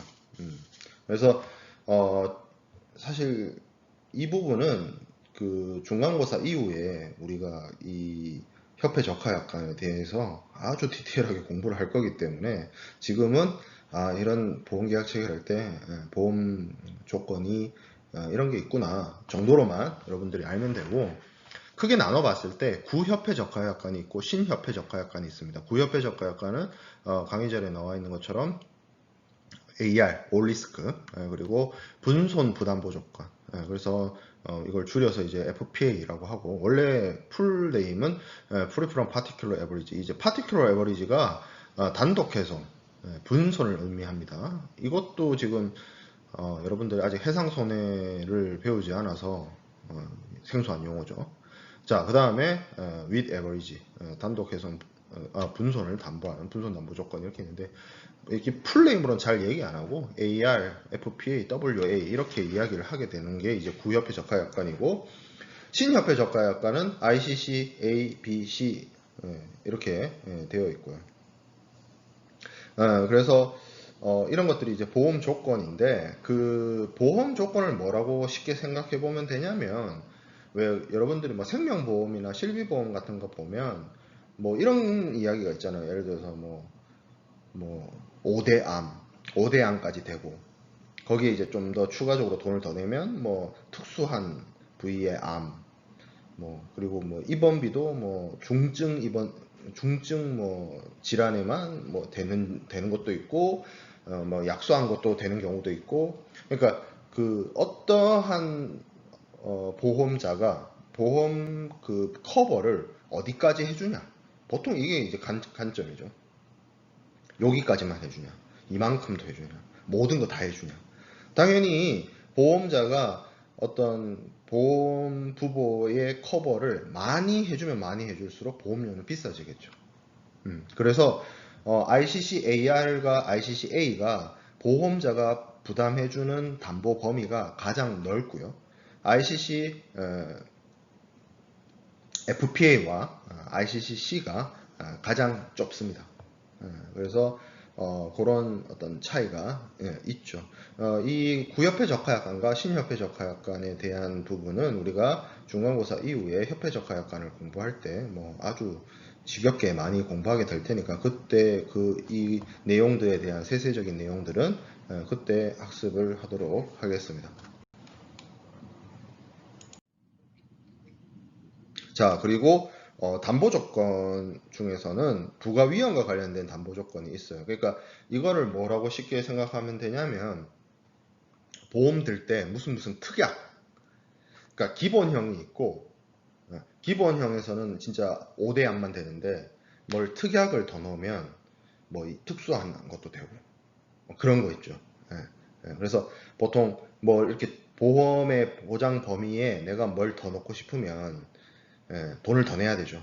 그래서 부가위험, 이걸 뭐 추가위험, 부가위험, 특약 이렇게 얘기를 합니다. 부가위험 조건 뭐 이렇게 얘기하기도 하고 다양한 용어로 불리는 거죠. 그래서 쉽게 말해서 보험 회사에다가 돈 더 내고 더 보장받는 거예요. 해상보험에도 이런 게 있습니다. 뭐 대표적으로 뭐 해수손에 대한 담보라든지 아니면 냉동 창고에 대한 뭐 특약이라든지 이런 것들이 존재해요. 그래서 ICCA나 ICCAR의 경우에는 보장 범위가 넓기 때문에 잘 선택을 하진 않지만 그 밑에 ICCB나 ICCC 이런 조건을 했을 때는 보장 범위가 좀 좁아지기 때문에 그 보장이 안 되는 추가적인 위험을 부보하고자 ICCB나 ICCC의 경우에는 특약을 들어가지고 그 보장 범위를 확대하는 선택을 하기도 합니다. 그리고 ICCA나 ICCAR의 경우에도 이게 이제 전위험 조건이 올리스크다 뭐 이렇게 얘기를 하긴 하는데 분명히 그 면책되는 부분이 있거든요. 그래서 그 면책되는 부분, 보험자 면책되는 부분을 해소하고자 특약을 추가로 넣거나 하는 경우가 있게 됩니다. 뭐 이 부분도 우리가 그 협회 적하약관을 공부할 때 추가적으로 내용을 학습을 하도록 하겠습니다. 해상보험 계약이 체결되게 되면 그 계약 체결의 효과는 뭐 당연히 각 당사자에게 의무가 발생되게 되고 거기에 따른 권리도 생겨나게 됩니다. 이 해상보험 계약의 결과로서 생기는 가장 기본적인 의무는 보험자는 피보험자가 손해를 입었을 때 이를 보상해 줄 의무가 있고요. 그리고 보험계약자는 당연히 보험료죠. 보험료를 내야 되는 납부 의무가 있습니다. 그래서 좀 나눠서 생각을 해보면 보험자가 해야 할 일, 해상보험 계약이 체결이 되었을 때 보험자가 해야 할 일은 지금 강의 자료에 나와 있는 것이 쭉 있지만 가장 중요한 넘버 원은 손해보상 의무입니다. 사고가 발생하면 보상을 한다. 그래서 운송 중에 손해가 발생하지 않았거나 뭐 사고 없이 보험 기간이 끝났거나 이런 경우에는 이 보험자의 손해보상 의무가 이행되지 않고요. 그리고 손해보상이라는 표현을 써요. 제가 처음에는 용어 정의를 따로 정리해서 넣으려다가 그걸 뺐는데 그냥 이렇게 여러분들한테 그냥 설명을 쭉 해주면서 그냥 그 부분에 해당되는 용어를 설명하는 방식으로 하려고 했습니다. 그래서 이 보험은 보험회사가 뭔가 사고가 발생해서 피보험자한테 이렇게 보험금을 지급을 하잖아요. 이거를 보상한다라고 해요. 보상. 배상한다는 표현을 안 씁니다. 여러분들 살면서 보상과 배상이란 말을 많이 들어봤을 거예요. 근데 그 의미가 비슷하면서 조금 다릅니다. 자, 보상은 뭐냐면 내가 어떤 계약 관계나 뭐 계약에 따라서 뭐 협약에 따라서 약속에 따라서 돈을 줘야 되는 걸 주는 거. 그게 보상입니다. 보험자는 계약에 따라서 사고가 발생한 피보험자에게 보험금을 지급할 보상 의무가 있는 거고요. 배상이란 건 뭐냐면 배상이란 말을 어디서 가장 많이 쓰냐면 손해배상에서 가장 많이 씁니다. 손해배상이 뭐죠? 물어주는 겁니다. 왜 물어주죠? 내가 잘못했으니까. 그래서 배상이란 표현은 내가 뭘 좀 잘못을 해가지고 해를 끼쳐서 그 상대방이 입은 손실이나 손해를 내가 금전으로 물어주는 게 배상입니다. 그렇죠. 그 큰 차이가 있습니다. 예, 그래서 보험 사고가 났어요. 뭐 바다에서 뭐 사고가 났는데, 그래서 보험회사가 피보험자한테 돈을 주는데, 그거 보험회사가 잘못한 건 아니잖아. 보험회사는 그냥 보험 계약에 따라서 돈을 주는 거죠. 그러니까 배상이 아니고 보상입니다. 자, 뭐 그건 그렇고, 두 번째, 보험증권 교부의 의무가 있습니다. 보험자는 보험증권을, 그러니까 일종의 이 보험증권이 보험계약서와 같은 역할을 하는 거죠. 근데 일반적인 국제물품 매매 계약하고 보험증권이 다른 점은, 국제물품 매매 계약에서는 매도인과 매수인이 협의하고 합의해가지고 계약서를 작성하지만, 일반거래조건협정서를 만들지만, 보험에서는 부합계약 형식을 띠기 때문에 이미 만들어 놓은 이미 만들어 놓은 증권 형식을 그대로 피보험자한테 들이밀고 사인만 해, 이렇게 하죠. 그리고 그 보험증권을 교부해 줍니다. 그런 부분이 있고요. 보험금 지급 의무가 있습니다. 사고가 나면 보험자는 피보험자한테 보험금을 줍니다. 보험료 아니에요. 보험금입니다. 자, 그리고 네 번째, 보험료 반환 의무가 있습니다. 보험료는 피보험자나 보험계약자가 보험자한테 주는 거라고 알고 있는데요. 맞아요. 피보험자나 보험계약자가 보험자한테 보험료를 줍니다. 그럼 보험자가 보험료를 받고 사고 났을 때 보험금을 준다라고 했어요. 근데 왜 보험료를 반환해야 될 일이 있을까요? 그때는 보험계약 자체가 문제가 있어서 보험계약 자체가 효력을 상실하게 되는, 무효가 되는 경우에 보험료를 반환할 의무가 있습니다. 자, 보험계약이 체결했는데 이게 뭔가 사기에 의한 것이든 뭔가 잘못됐어요. 위법을 하게 됐든, 그러면 이 보험계약이 없던 일이 됐어요. 보험계약이 없던 일이 됐는데 피보험자나 보험계약자는 보험자한테 돈을 줬어, 보험료를. 근데 이 보험계약이 없던 일이 됐으면 당연히 보험료도 보험자가 받으면 안 되죠. 예, 그런 경우에 이제 돌려준다는 것이죠. 예. 자, 그리고 보험사고가 발생하기 전에 보험계약을 해지한 경우입니다. 우리가 계약을 끝낼 때, 제가 앞에서도 뭔가 금전으로 줄 때 보상이란 말이 있고 배상이란 말이 있다라고 했는데, 계약을 끝낼 때도 해제라는 표현을 쓰고요, 해지라는 표현을 씁니다. 지금 강의 자료에는 해지라고 하고 있죠. 계약 해제, 계약 해지, 무슨 차이가 있느냐? 차이 있습니다. 계약 해제는, 계약을 해제한다라고 하면 그 계약이 원래 처음부터 문제가 있어서 없던 일로 만드는 게 계약 해제입니다. 해제라는 표현을 쓰고요. 계약 해지는 이때까지, 계약 해지를 하는 시점까지는 이 계약이 정상적이고 유효한데, 향후 해지를 한 이 순간부터 앞으로는 계약의 효과와 계약의 유효성을 인정하지 않겠다라고 할 때 계약 해지라는 표현을 씁니다. 그래서 여러분들이 어디서 이 표현을 많이 쓰냐면, 예를 들어서 요즘에 영화관 가기 참 힘들죠. 주요한 재미난 영화들도 코로나19 사태로 인해서 개봉 자체를 안 하고 이렇게 되는데, 영화표를 끊었다고 칩시다. 그죠? 네. 그러면 영화표를 끊었던, 예를 들어서 티켓을 끊었다. 어디 극장이나 오페라나 아니면 그런 걸 했다고 칩시다. 예. 그러면 그거를 취소하는 거 할 때, 예매를 해제한다 라고 하는 거죠. 그리고 여러분들, 해지란 표현은 어디서 제일 많이 쓰냐면, 휴대폰 있죠, 휴대폰. 통신사를 내가 KT를 쓰다가 SKT로 갈아타려고 해요. 그러면 통신사한테 이렇게 하죠. 계약 해지. KT랑 해지했다. 휴대폰을 쓰다가 해지했다. 이런 표현을 쓰거든요. 그때 그 통신사하고의 계약을 해제했다라는 표현을 쓰면 안 돼요. 왜 그러냐면 해제했다는 표현을 쓰면 통신사하고의 계약을 해제했다는 표현을 쓰게 되면 뭐냐면 원래 처음부터 그 통신사랑 계약 맺고 서비스를 받은 것 자체가 없던 일로 만들겠다는 거고.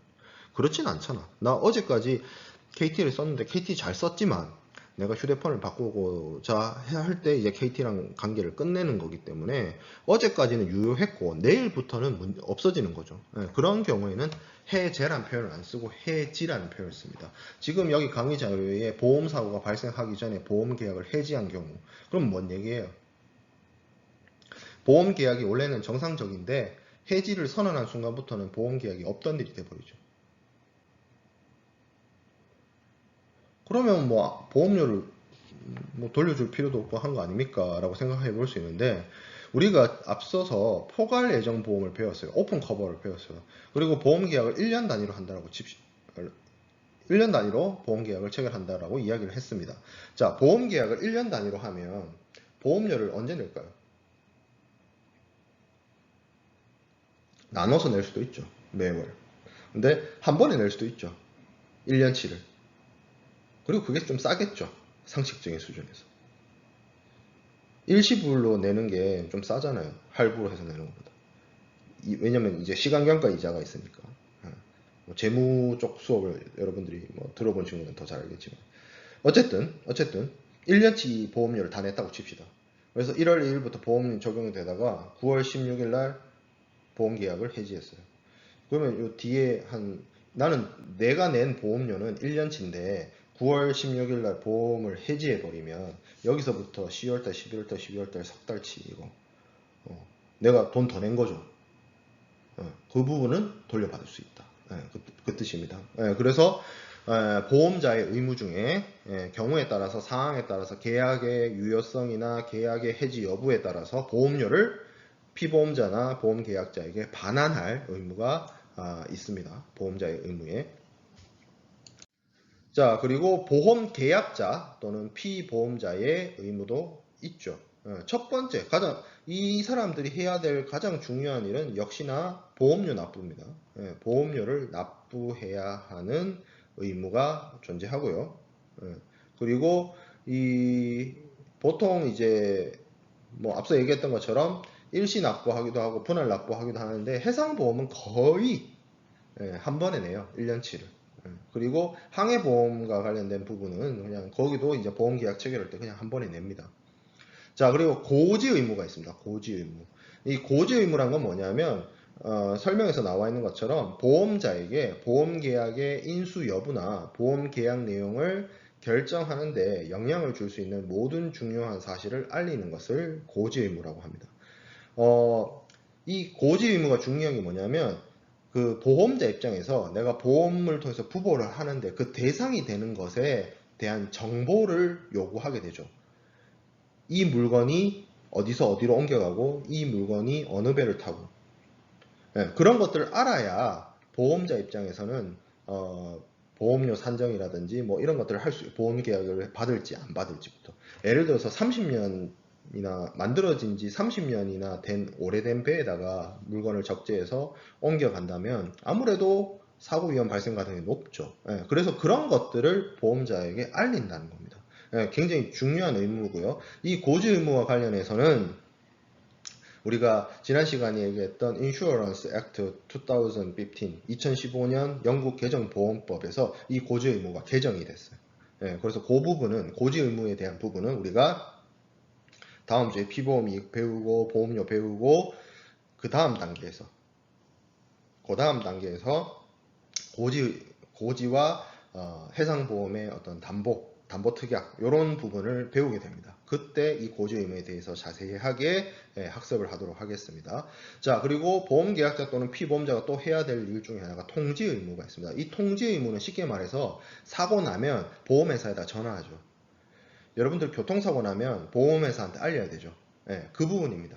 그래서 보험 목적물의 위험이 변동되거나 계획이 변경되거나 뭐 손해가 발생하거나 했을 때 보험자에게 알리는 거. 그래서 이거를 뭐 쉬운 말로 계약 후 알릴 의무 이렇게 얘기를 합니다. 고지 의무는 계약 전에 알리는 의무고 통지 의무는 계약 후에 알리는 의무다. 피보험자나 보험계약자가 보험자한테 관련된 정보를 제공하고 내용을 알리는 거와 관련된 의무라는 것이죠. 그리고 피보험자나 보험계약자가 지켜야 되는 의무 중에 하나 더 손해 방지 그리고 손해 경감의 의무가 있습니다. 손해 방지 의무는 이 보험계약자가 자신의 역할을 하고 업무를 수행하는 데 있어서 손해를 발생시키지 않도록 노력해야 된다. 그 어떤 화물을 옮기는데 그 화물이 불에 타기 쉬운 물건이에요. 뭐 예를 들어서 석유나 가스나 이런 걸 옮긴다고 칩시다. 불에 잘 나요. 근데 그 앞에서 담배 핀다든지. 그럼 안 되겠죠. 손해를 일으키지 않도록 방지하는 의무가 있고, 그리고 예를 들어서 불이 났어요. 화물에 불이 났어요. 그럼 불 꺼야죠. 불 구경하면 안 된다는 거예요. 이미 발생한 손해를 줄이기 위해서 노력해야 돼요. 이거는 그 우리가 앞에서 여러 가지 배웠던 위험과 관련해서 해저드와 관련해서 모럴 해저드에 대한 부분이 있었죠. 이런 부분이 만약에 발생하게 되면 어떤 보험 계약의 어떤 신의 성실이라든지 뭐 최대 선이라든지 이런 부분이 큰 그 보험의 어떤 근간을 흔드는 문제가 될 수 있기 때문에 보험 계약을 체결한 보험 계약자나 피보험자는 손해를 일부러 사고 안 내고 사고 나면 그 손해를 줄이기 위해서 노력을 해야 될 의무를 지게 됩니다. 그리고 이러한 부분을 보험회사 입장에서도 충분히 알고 있기 때문에 이런 부분은 보험계약자와 피보험자한테 하나의 또 당근책을 제시합니다. 예를 들어서 이런 거죠. 불이 났는데 불 끄기 위해서 노력을 했어요. 불 끄기 위해서 비용이 발생했어요. 그러면 그런 비용 같은 경우에는 보험회사가 해결을 해줍니다. 그래서 손해를 발생시키지 않고 일부러 사고 내지 않고 발생한 사고도 줄이기 위해서 보험계약자나 피보험자는 역할을 수행을 해야 된다라는 것이 피보험자와 보험계약자의 의무가 되겠습니다. 해상보험 계약의 성립을 보았고 성립을 봤으면 종료도 봐야겠죠. 해상보험 계약이 종료가 되는 것은 뭐 기간이 끝나면 당연히 보험계약이 종료가 됩니다. 그리고 기간으로 하지 않고 어떤 한 항차에 대해서 보험계약을 체결했으면 그 해상 사업이 끝나게 되면 보험계약은 종료가 됩니다. 근데 그렇게 기간이 끝나거나 한 사업이 끝나서 보험계약이 마무리되는 것은 가장 해피엔딩이죠. 보험회사 입장에서는 보험금을 안 주고 보험계약이 끝났으니까 좋은 거고 피보험자나 보험계약자 입장에서는 내가 보험료를 내긴 했지만 큰 무리 없이 사고 없이 사업이 끝났으면 뭐 좋은 거니까 뭐 아무런 문제 없이 그냥 해피엔딩입니다. 근데 보험계약이 정상적으로 끝나지 않는 경우가 있어요. 그게 이제 해상보험 계약의 무효에 해당되는 부분이 되겠습니다. 해상보험 계약이 무효가 되는 거는 일단 무효란 말을 우리가 일상생활에서 굉장히 많이 쓰죠. 이 무효란 말이 해상보험에서 왔을 때 생각을 해보면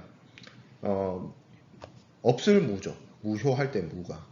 그래서 효과가 없다는 뜻이 됩니다. 효력이 없다는 거죠. 그래서 보험 계약이 무효가 된다는 말 자체가 계약의 효력이 없어지게 된다는 겁니다. 근데 계약의 효력이 스르르르 없어지는 그런 개념이 아니라 보험 계약이 무효란 말은 원래 이 계약이 처음부터 생겨날 때부터 효력이 없었다. 그러니까 얘는 이런 거는 무슨 홍길동도 아니고 태어나서는 안 될 애였다는 거. 태어나서는 안 될 애가 태어났다는 거죠. 그리고 태어나서 안 될 애가 태어났기 때문에 없는 걸로 하겠다. 처음부터 없었다. 이렇게 본다는 게 무효입니다. 해상보험 계약의 무효. 자, 그럼 해상보험 계약이 무효가 되는 경우에는 어떤 경우가 있느냐? 첫 번째, 계약이 취소된 경우죠. 이걸 좀 다른 말로 하면 보험 계약이 해제된 겁니다. 제가 영화표, 극장표, 해지한다는 표현 안 쓰고 해제한다는 표현으로 취소한다라고 했어요. 앞에서. 보험 계약자가 행동을 하든 보험자가 행동을 하든 보험 계약 자체를 취소시키는 겁니다. 그러면 얘는 처음부터 보험 계약이 없었던 것처럼 없던 일이 돼버려요. 그러면 이런 일들이 일어납니까? 보험 계약자가 일부러 보험금을 그러니까 보험금을 타내기 위해서 뭔가 사기를 친다든지 그런 경우 뭐 이렇게 뭐라 그러죠? 갑자기 용어가 생각이 안 나는데 칼치기 하는 거죠. 그러면 그거는 이제 보험금을 부당 수령하기 위해서 이렇게 하는 거죠. 그 경우에는 보험 계약이 취소돼 버립니다. 보험 계약이 처음부터 없던 일이 돼 버려요. 자, 보험 계약 자체가 사기야. 사기로, 뻥으로. 없던 걸 있다고 해가지고 사기로 보험 계약이죠. 당연히 이것도 없어져야겠죠. 처음부터 있던 일이 되면 안 되죠. 그래서 처음부터 없던 일로 만들어야 되겠죠. 보험 계약 자체가 사기야. 이런 경우. 자, 그리고 보험 계약 체결할 때 이미 사고가 나 있어요. 이미 사고가 난 물건을 사고 안 난 것처럼 속여가지고 보험 드는 경우. 요 이슈와 관련해서 앞에서 소급보험 이야기했죠. 소급보험. 그런 경우. 그런 경우에는 보험 계약이 무효가 됩니다. 자, 그리고 초과 보험에서 초과 부분에 대한 거, 그리고 초과 보험이 일어나는 것 자체가 보험 계약자의 사기에 의한 경우에 이렇게 있는데, 초과 보험에 대한 부분은 뭐 아직 정확하게 우리가 피보험 이익을 공부하지 않았기 때문에 보험 가액과 보험 금액에 대한 관계 이런 걸 우리가 학습을 하지 않았기 때문에 명확하게 여러분들에게 설명하기가 조금 어려운 부분이 있는데, 이렇게 생각해 보면 돼요. 100원짜리 물건을 제가 아무리 보험을 통해서 손해보상을 받더라도 100원만 받을 수 있다라고 했죠. 왜? 물건의 가치가 100이니까. 근데 이렇게 생각해 봐요. 100원짜리 물건인데 보험을 200으로 들어요. 200인 것처럼. 그럼 추가된 부분이 100이죠. 원래는 이렇게 하면 안 되는 거죠. 100인 물건이 잃어버리면 내가 100만 손해보상을 받아야 되는데 뻥쳤어. 200이라고. 그럼 이 추가된 100은 뭐예요? 일종의 사기죠. 요거 못 받을 수 있어요. 그리고 요걸 일부러 했다. 이런 거 있잖아요. 사람이 살다 보면 의도치 않게 남을 속이게 되는 경우도 있죠. 난 전혀 그렇게 할 의도가 없었는데 어쩌다 보니. 그리고 조금 이걸 이렇게까지 얘기하기에는 그렇죠. 이거 보험 금액 가액 시간에 해야 할 일이긴 한데, 처음에는 보험에 들 때는 물건의 가치가 100이었는데 사고가 났는데 보니까 가치가 줄어가지고 50이 돼 있어. 뭐 그런 경우도 있을 수 있거든요. 계약은 100인데 실제 물건의 가치는 50이고 뭐 이런 경우 있을 수 있어요. 그래서 그 지금 초과 부분이 무효가 되는 경우, 그러니까 예를 들어서 100인 물건으로 보험을 들었는데 원래 처음에 100이 분명했어요. 근데 50으로 가치가 줄었어. 그럼 50만큼이 추가된 거죠. 50만큼이 초과된 거죠. 그럼 이 경우에는 요 50 초과된 것만 무효가 됩니다. 쉽게 말해서. 근데 그런 경우 있잖아요. 100인데 보험 계약을 처음부터 뻥쳐가지고 200으로 들었어요. 그러면 이건 의도적으로 보험자를 속이기 위한 거였죠. 그럼 200 전체가 무효가 됩니다. 그런 차이가 있어요. 이 부분은 어차피 우리가 보험 가액, 보험 금액, 피보험 이익을 학습할 때 다시 이야기하도록 하겠습니다. 그리고 보험 계약자가 이 사람이 어떤 중간에 에이전트인데 정당한 권한이 없이 위임받지 않은 권한을 행사한 경우도 문제가 될 수 있고요. 그리고 이 보험 계약 자체가 위법이거나 한 경우도 있을 수 있습니다. 여기 뭐 적성국가랑 보험 계약을 체결했다든지 뭐 이런 것들. 그리고 피보험 이익이 결여되어 있는 부분이 있습니다. 피보험 이익이 쉽게 말해서 보험을 드는 대상이라고 생각해 보면 됩니다. 보험을 드는 대상이 없는데 뻥친 거. 100원도 없는데 100원 있다고 뻥쳐가지고 보험 든 거. 그런 경우에도 당연히 보험이 무효가 되고 그 효력을 인정받을 수가 없게 되겠죠. 요 지금 이슈들 몇 가지가 피보험 이익하고 관련되어 있는 문제인데, 피보험 이익은 우리가 다음 주에 또 자세하게 다루게 될 겁니다. 그렇게 되면 피보험 이익에 대한 개념이 확실히 머릿속에 들어오게 되면 이게 정말 말이 지금 여기 나와 있는 뭐 초과 부분에 대한 부분, 피보험 이익이 결여되어 있는 보험 계약이라든지 이런 것들이 정말 말이 안 되는 헛소리구나라는 걸 이해하게 될 거예요. 그래서 그런 부분들이 이제 이런 사유들이 보험 계약의 무효가 되는 부분이 되겠습니다. 자, 그 다음에 해상보험 계약이 소멸되는 경우도 있어요. 소멸이란 거는 사라지는 거죠. 사라지는 거죠. 요게 그 앞에서 봤던 무효와 다릅니다. 무효는 제가 뭐라 그랬어요? 처음부터 태어나면 안 될 애가 태어나가지고 처음부터 없던 일로 만드는 게 무효라고 했죠. 소멸은 말 그대로 소멸이나 말이 주는 그 느낌 그대로 그거하고 비슷해요. 뭐 스르르륵 사라지는 거. 그럼 뭐예요? 여기서 보험 계약이 소멸됐다는 거는 정상적으로 오다가 스르르륵 없던 일이 되는 거. 그 처음에 있던 거는 인정. 인정. 근데 스르륵 사라지는 거. 그러면 이 보험 계약의 소멸과 관련해서는 해제라는 표현을 쓰겠어요? 해지라는 표현을 쓰겠어요? 당연히 해지라는 표현을 씁니다. 이때까지 우리가 해왔던 거는 인정. 근데 내일부터는 아니야. 그런 게 보험 계약의 소멸. 그리고 보험 계약을 해지한다. 라는 표현을 쓰게 됩니다. 자, 그래서 뭐 실효라든지 해지 이런 표현을 쓰게 되는데 해상보험이 실효된다라고 하는 것은 보통 의사나 그러니까 우리가 앞에서 봤던 보험 계약의 무효 같은 경우에는 보험자나 보험 계약자가 보험 계약을 취소시키는 영어로는 avoid라고 해요. avoid라고 하는 그런 행위를 합니다. 액션을 취해요. 보험 계약을 avoid하는, 취소시키는 행동을 해요. 난 더 이상 보험 계약을 유지하지 않겠습니다라는 행동을 해요. 근데 보험 계약이 실효된다라는 거, 여기서 말하는 루징 된다는 거는 뭐냐면 보험자나 피보험자가 어떤 액션을 취하지 않고 스르르르 그냥 계약의 효력이 없어지는 거. 내가 뭘 하지 않아도 아무런 행동도 안 했고 액션도 하지 않았지만 그냥 스르르르 효력이 상실되는 거. 그런 게 해상보험 계약의 실효입니다. 그럼 그런 게 어떤 게 있냐? 첫 번째, 보험 계약의 목적이 소멸이 되는 겁니다.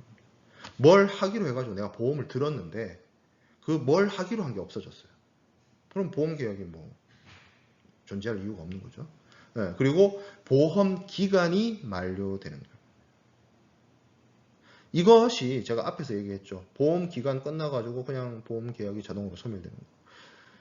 예를 들어보면 우리가 자동차 보험을 제가 1년 단위로 든다고 했는데 1월 2일 날 예를 들어서 뭐 DB에 동부화재에다가 자동차 보험을 들었어요. 12월 31일까지. 그래서 12월 30일이 지나가지고 자정이 돼서 2021년이 됐어요. 그럼 어떻게 되죠? 동부하고 맺은 자동차 보험을 연장하지 않는 이상 끝나게 되죠. 그거. 기간이 끝나면 종료. 자, 그리고 위험이 소멸하는 경우가 있습니다. 보험 사고의 발생 가능성이 완전히 소멸해요. 그러면 보험이 존속할 이유가 없죠. 물론 이런 경우는 잘 나타나지 않지만 보통 정확한 엄밀한 의미에서의 위험의 소멸보다는 사실 위험의 변경이 제일 크죠. 위험의 정도가 보험 목적물에 가져다 줄 수 있는 어떤 리스크의 어떤 정도가 달라지게 되는 그런 경우가 많이 있는데 뭐 어찌됐든 그런 경우들이 대체적으로 보험이 스르륵 효력이 상실되는 그러한 사유가 되겠습니다. 자, 보험 계약이 해지되는 거죠. 해지되는 거.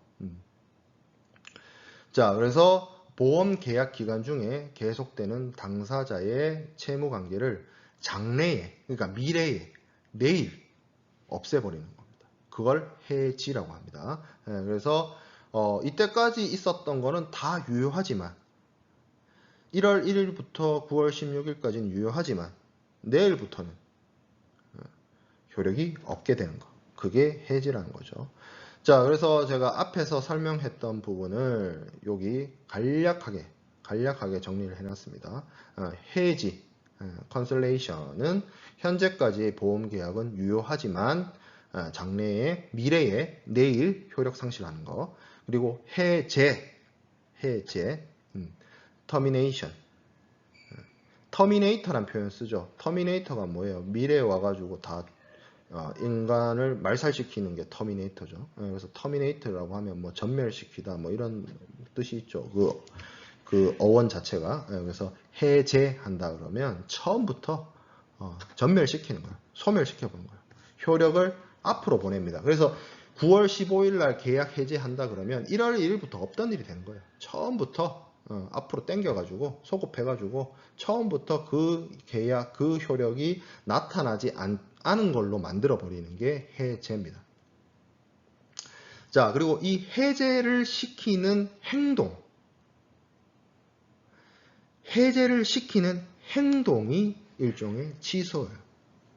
revocation 이렇게 하기도 하고, 뭐 경우에 따라서는 다른 어떤 뭐 논문에서는 avoid 이런 표현을 쓰기도 하고 하는데, 그리고 또 경우에 따라서는 cancellation과 termination, revocation을 딱히 구분하지 않고, 영미법에서는 cancellation이나 termination이나 revocation 이런 거 구분하지 않고 그냥 avoid 이렇게 하는 경우도 있어요. 그거는 좀 용어마다 좀 다르긴 한데, 취소만을 뜻할 때는 revocation이라는 표현을 많이 씁니다. 이거는 일단 성립한 계약이 법률이 정한 취소의 원인에 의해서 취소권자가, 지금 해지하고 해제가 해지, 해제의 뜻과 조금 다른 게, 취소는 사람이 등장해요. 그래서 이 취소를 시키는 사람이 의사 표시를 하는 겁니다. 행동을 하는 거예요. 액션을 취하는 거예요. 그래서 어떻게 만든다? 계약이 처음부터 없던 걸로 만드는 거. 그러니까 해제하고 취소는 결과가 같아요. 처음부터 없던 일이 되는 건데, 해제는 말 그대로 그러한 법률적 효과를 발생시키는 행위를 설명하는 것이고, 취소는 그런 사람의 액션을 의미합니다. 의사표현. 나 이거 안 해 라는 의사표현을 취소라고 하는 거죠. 자, 그리고 무효란 말이 있습니다. 이거는 계약을 성립했는데 원래 처음부터 얘는 태어나지 말았어야 했던 애기 때문에 효력이 발생되지 않는 거. 그래서 계약이 해제되거나 아니면 취소를 하는 사람이 계약을 취소해버리면 어떤 일이 발생하게 되죠? 그 계약이 효력이 무효가 되는 겁니다. 어떻게 보면 그 결과값으로 나타나는 게 무효가 될 수도 있겠네요. 그래서 요 용어들이 법률 용어로서, 사실 좀 미리 이거는 조금 더 깊은 내용이긴 한데 제가 영어 표현을 달아놓긴 했는데, 이 영어 표현은 이 한자어, 이게 한자어이면서 법률 용어거든요. 해지, 해제, 취소, 무효, 이게 다 법률 용어인데, 이 한국어 혹은 한자 뜻으로 되어 있는 이 법률 용어와 영어는 영미법일 거 아니에요. 그래서 이 영미법의 영어식 표현이 완전히 동일한 의미라고 하기에는 조금 문제가 있는 것도 있어요. 경우에 따라서는, 판례에 따라서는. 그렇지만 대체적으로 영어 표현이 이런 표현을 쓴다 정도로만 이해하면 되겠습니다. 그리고 영어 표현을 중요한 게 아니라 이런 용어들이 가지고 있는 뜻. 그래서 지금 여기 보면은 우리가 뭐 계약과 관련돼서 뭐 이야기를 하고 있는데, 보험계약과 관련해서 보험계약이 해제됐다. 보험계약을 취소시켰다. 보험계약이 무효가 됐다. 그러면 그냥 이런 뜻이구나 라고 여러분들이 좀 받아들이면 될 것 같아요. 자, 보험계약자가 보험을 해지하는 경우 몇 가지가 있죠. 그러면 그거는 어떤 경우냐? 그냥 내가 하기 싫어서 그만두는 경우. 임의 해지. 그죠? 내가 너랑 안 해. 자, 그리고 보험자가 파산한 경우. 그러면 그 보험자는 더 이상 못 가는 거죠. 해지. 자, 보험자가 해지하는 경우도 있어요. 보험회사가 보험계약을 해지하는 경우는 뭔가 피보험자나 보험계약자가 잘못했을 때예요. 고지 의무를 위반했다든지, 통지 의무를 위반했다든지, 보험료를 안 낸다든지. 이 보험료 안 낼 때가 제일 문제죠. 보험회사 입장에서 제일 짜증나는 게, 보험을 들었는데 이 사람이 보험료를 안 내. 그럼 어떻게? 보험계약 해지. 보험계약 해제란 표현을 여기서 쓰면 안 되죠. 예를 들어서 이렇게 생각해 봅시다. 1월 1일부터 6월까지는 보험료를 꼬박꼬박 잘 냈어요. 그러면 보험계약이 정상적으로 유지됐죠. 근데 7월 달부터 안 내기 시작하네? 그러면 보험자가 이 상태를, 보험계약을 문제 삼으면 이때 보험자는 해지한다는 표현을 써야 돼요. 해제한다는 표현을 쓰면 안 되는 겁니다. 그 차이가 여기서 나타나는 거예요. 해지란 말과 해제란 말의 차이가. 해제란 표현을 쓰면 1월 1일부터 6월 달까지도 없던 일이 돼버리는 거예요. 근데 없던 일이 되면 안 되죠. 왜? 1월 달부터 6월 달까지는 피보험자가 보험료를 제때 냈거든. 그러니까 거기까지는 유효했어. 근데 7월 달부터 보험료를 안 냈어. 그러면 7월 달부터 문제 삼아야 되잖아요. 그러니까 7월 달부터 해지시키는 거예요. 그러면 1월 달부터 6월 달까지는 유효한 보험 계약이 되는 거고 7월 달에 보험 계약을 해지하게 되면 그때부터 보험 계약의 효력이 상실되는 겁니다. 보험 계약의 효력이 소멸되는 거예요.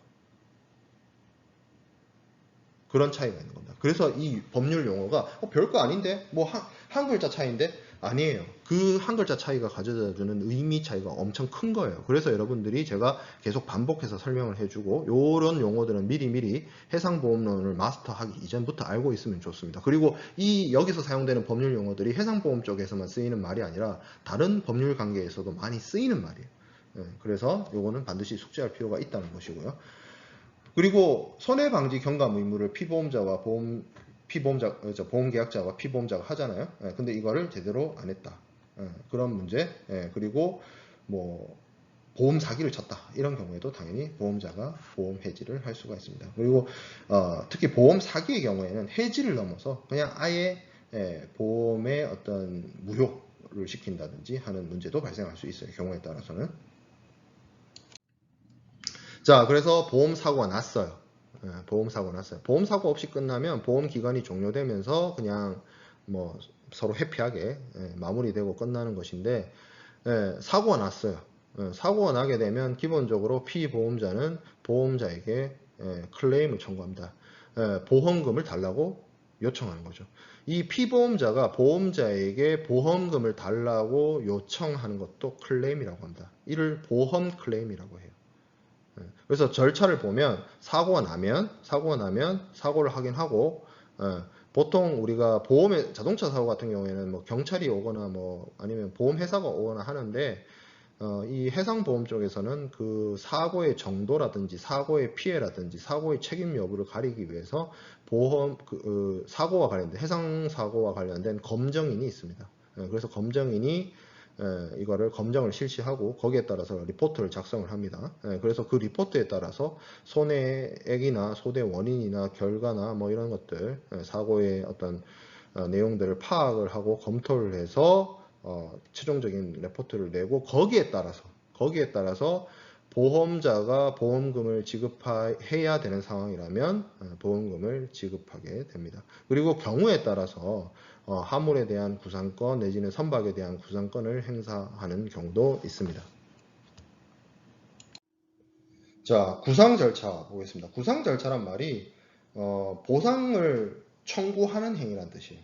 보상이나 배상을 청구하는 행위. 이게 이제 구상권입니다. 구상권. 그래서 전손이나 단독훼손, 공동훼손 나왔는데 이 전손이나 단독훼손이나 공동훼손이라는 용어는 중요한 게 아니에요. 요거는 요 용어들은 우리가 뒤에서 해상 손해를 공부할 때 전손, 단독훼손, 분손, 공동훼손, 비용손해 배울 겁니다.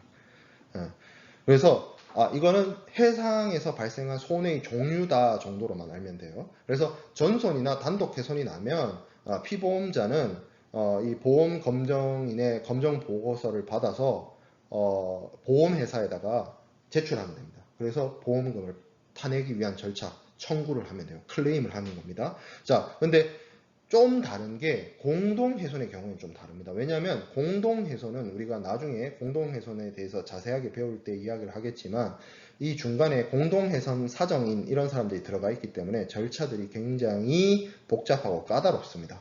그래서 공동훼손이 실제로 있었다는 사실 그리고 공동훼손과 관련된 여러 가지 피해 사실들을 입증하는 서류를 보험회사에 제출해야 돼요.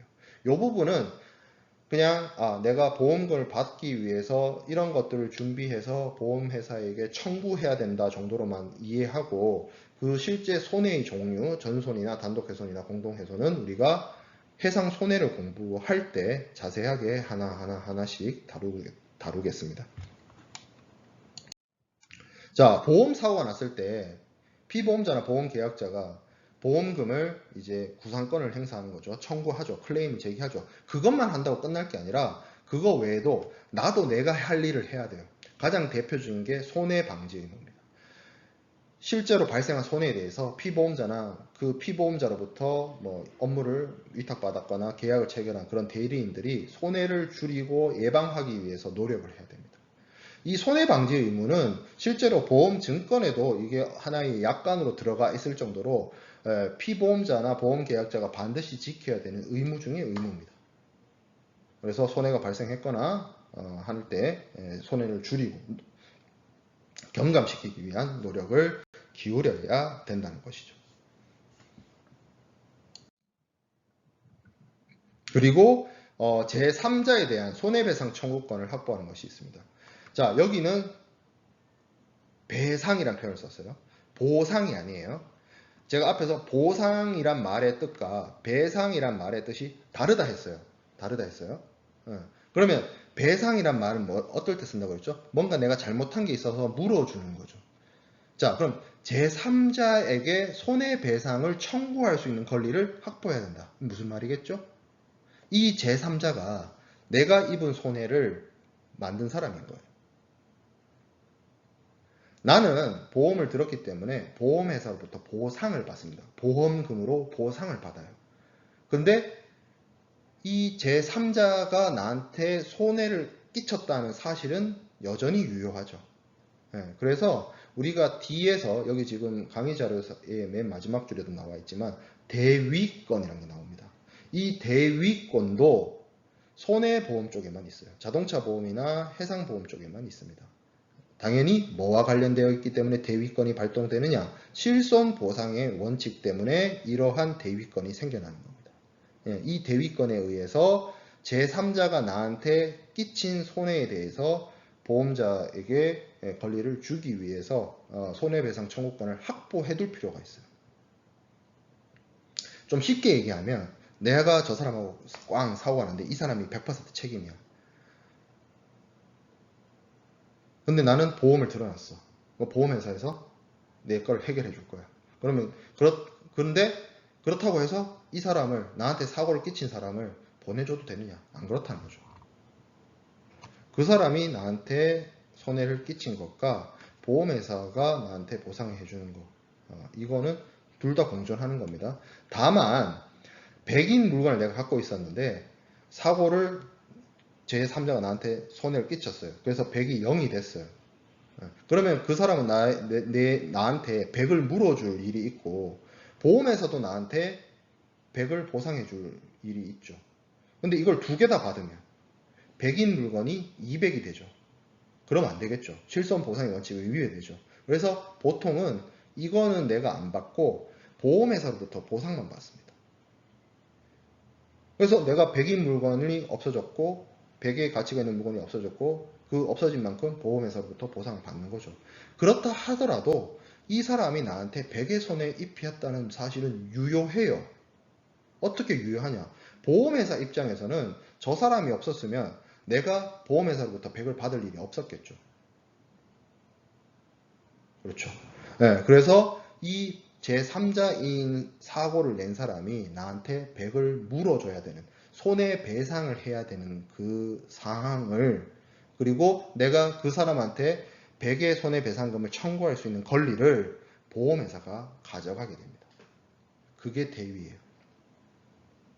지금은 보험계약의 종료와 보험계약의 성립 이런 부분을 우리가 학습하기 때문에 대위에 대해서까지 너무 깊게 들어갈 수는 없어요. 해상손해나 대위나. 그래서 이것도 뒤에서 대위권과 관련해서 보험 대위와 보험 위부에 대해서 자세하게 다루도록 하겠습니다.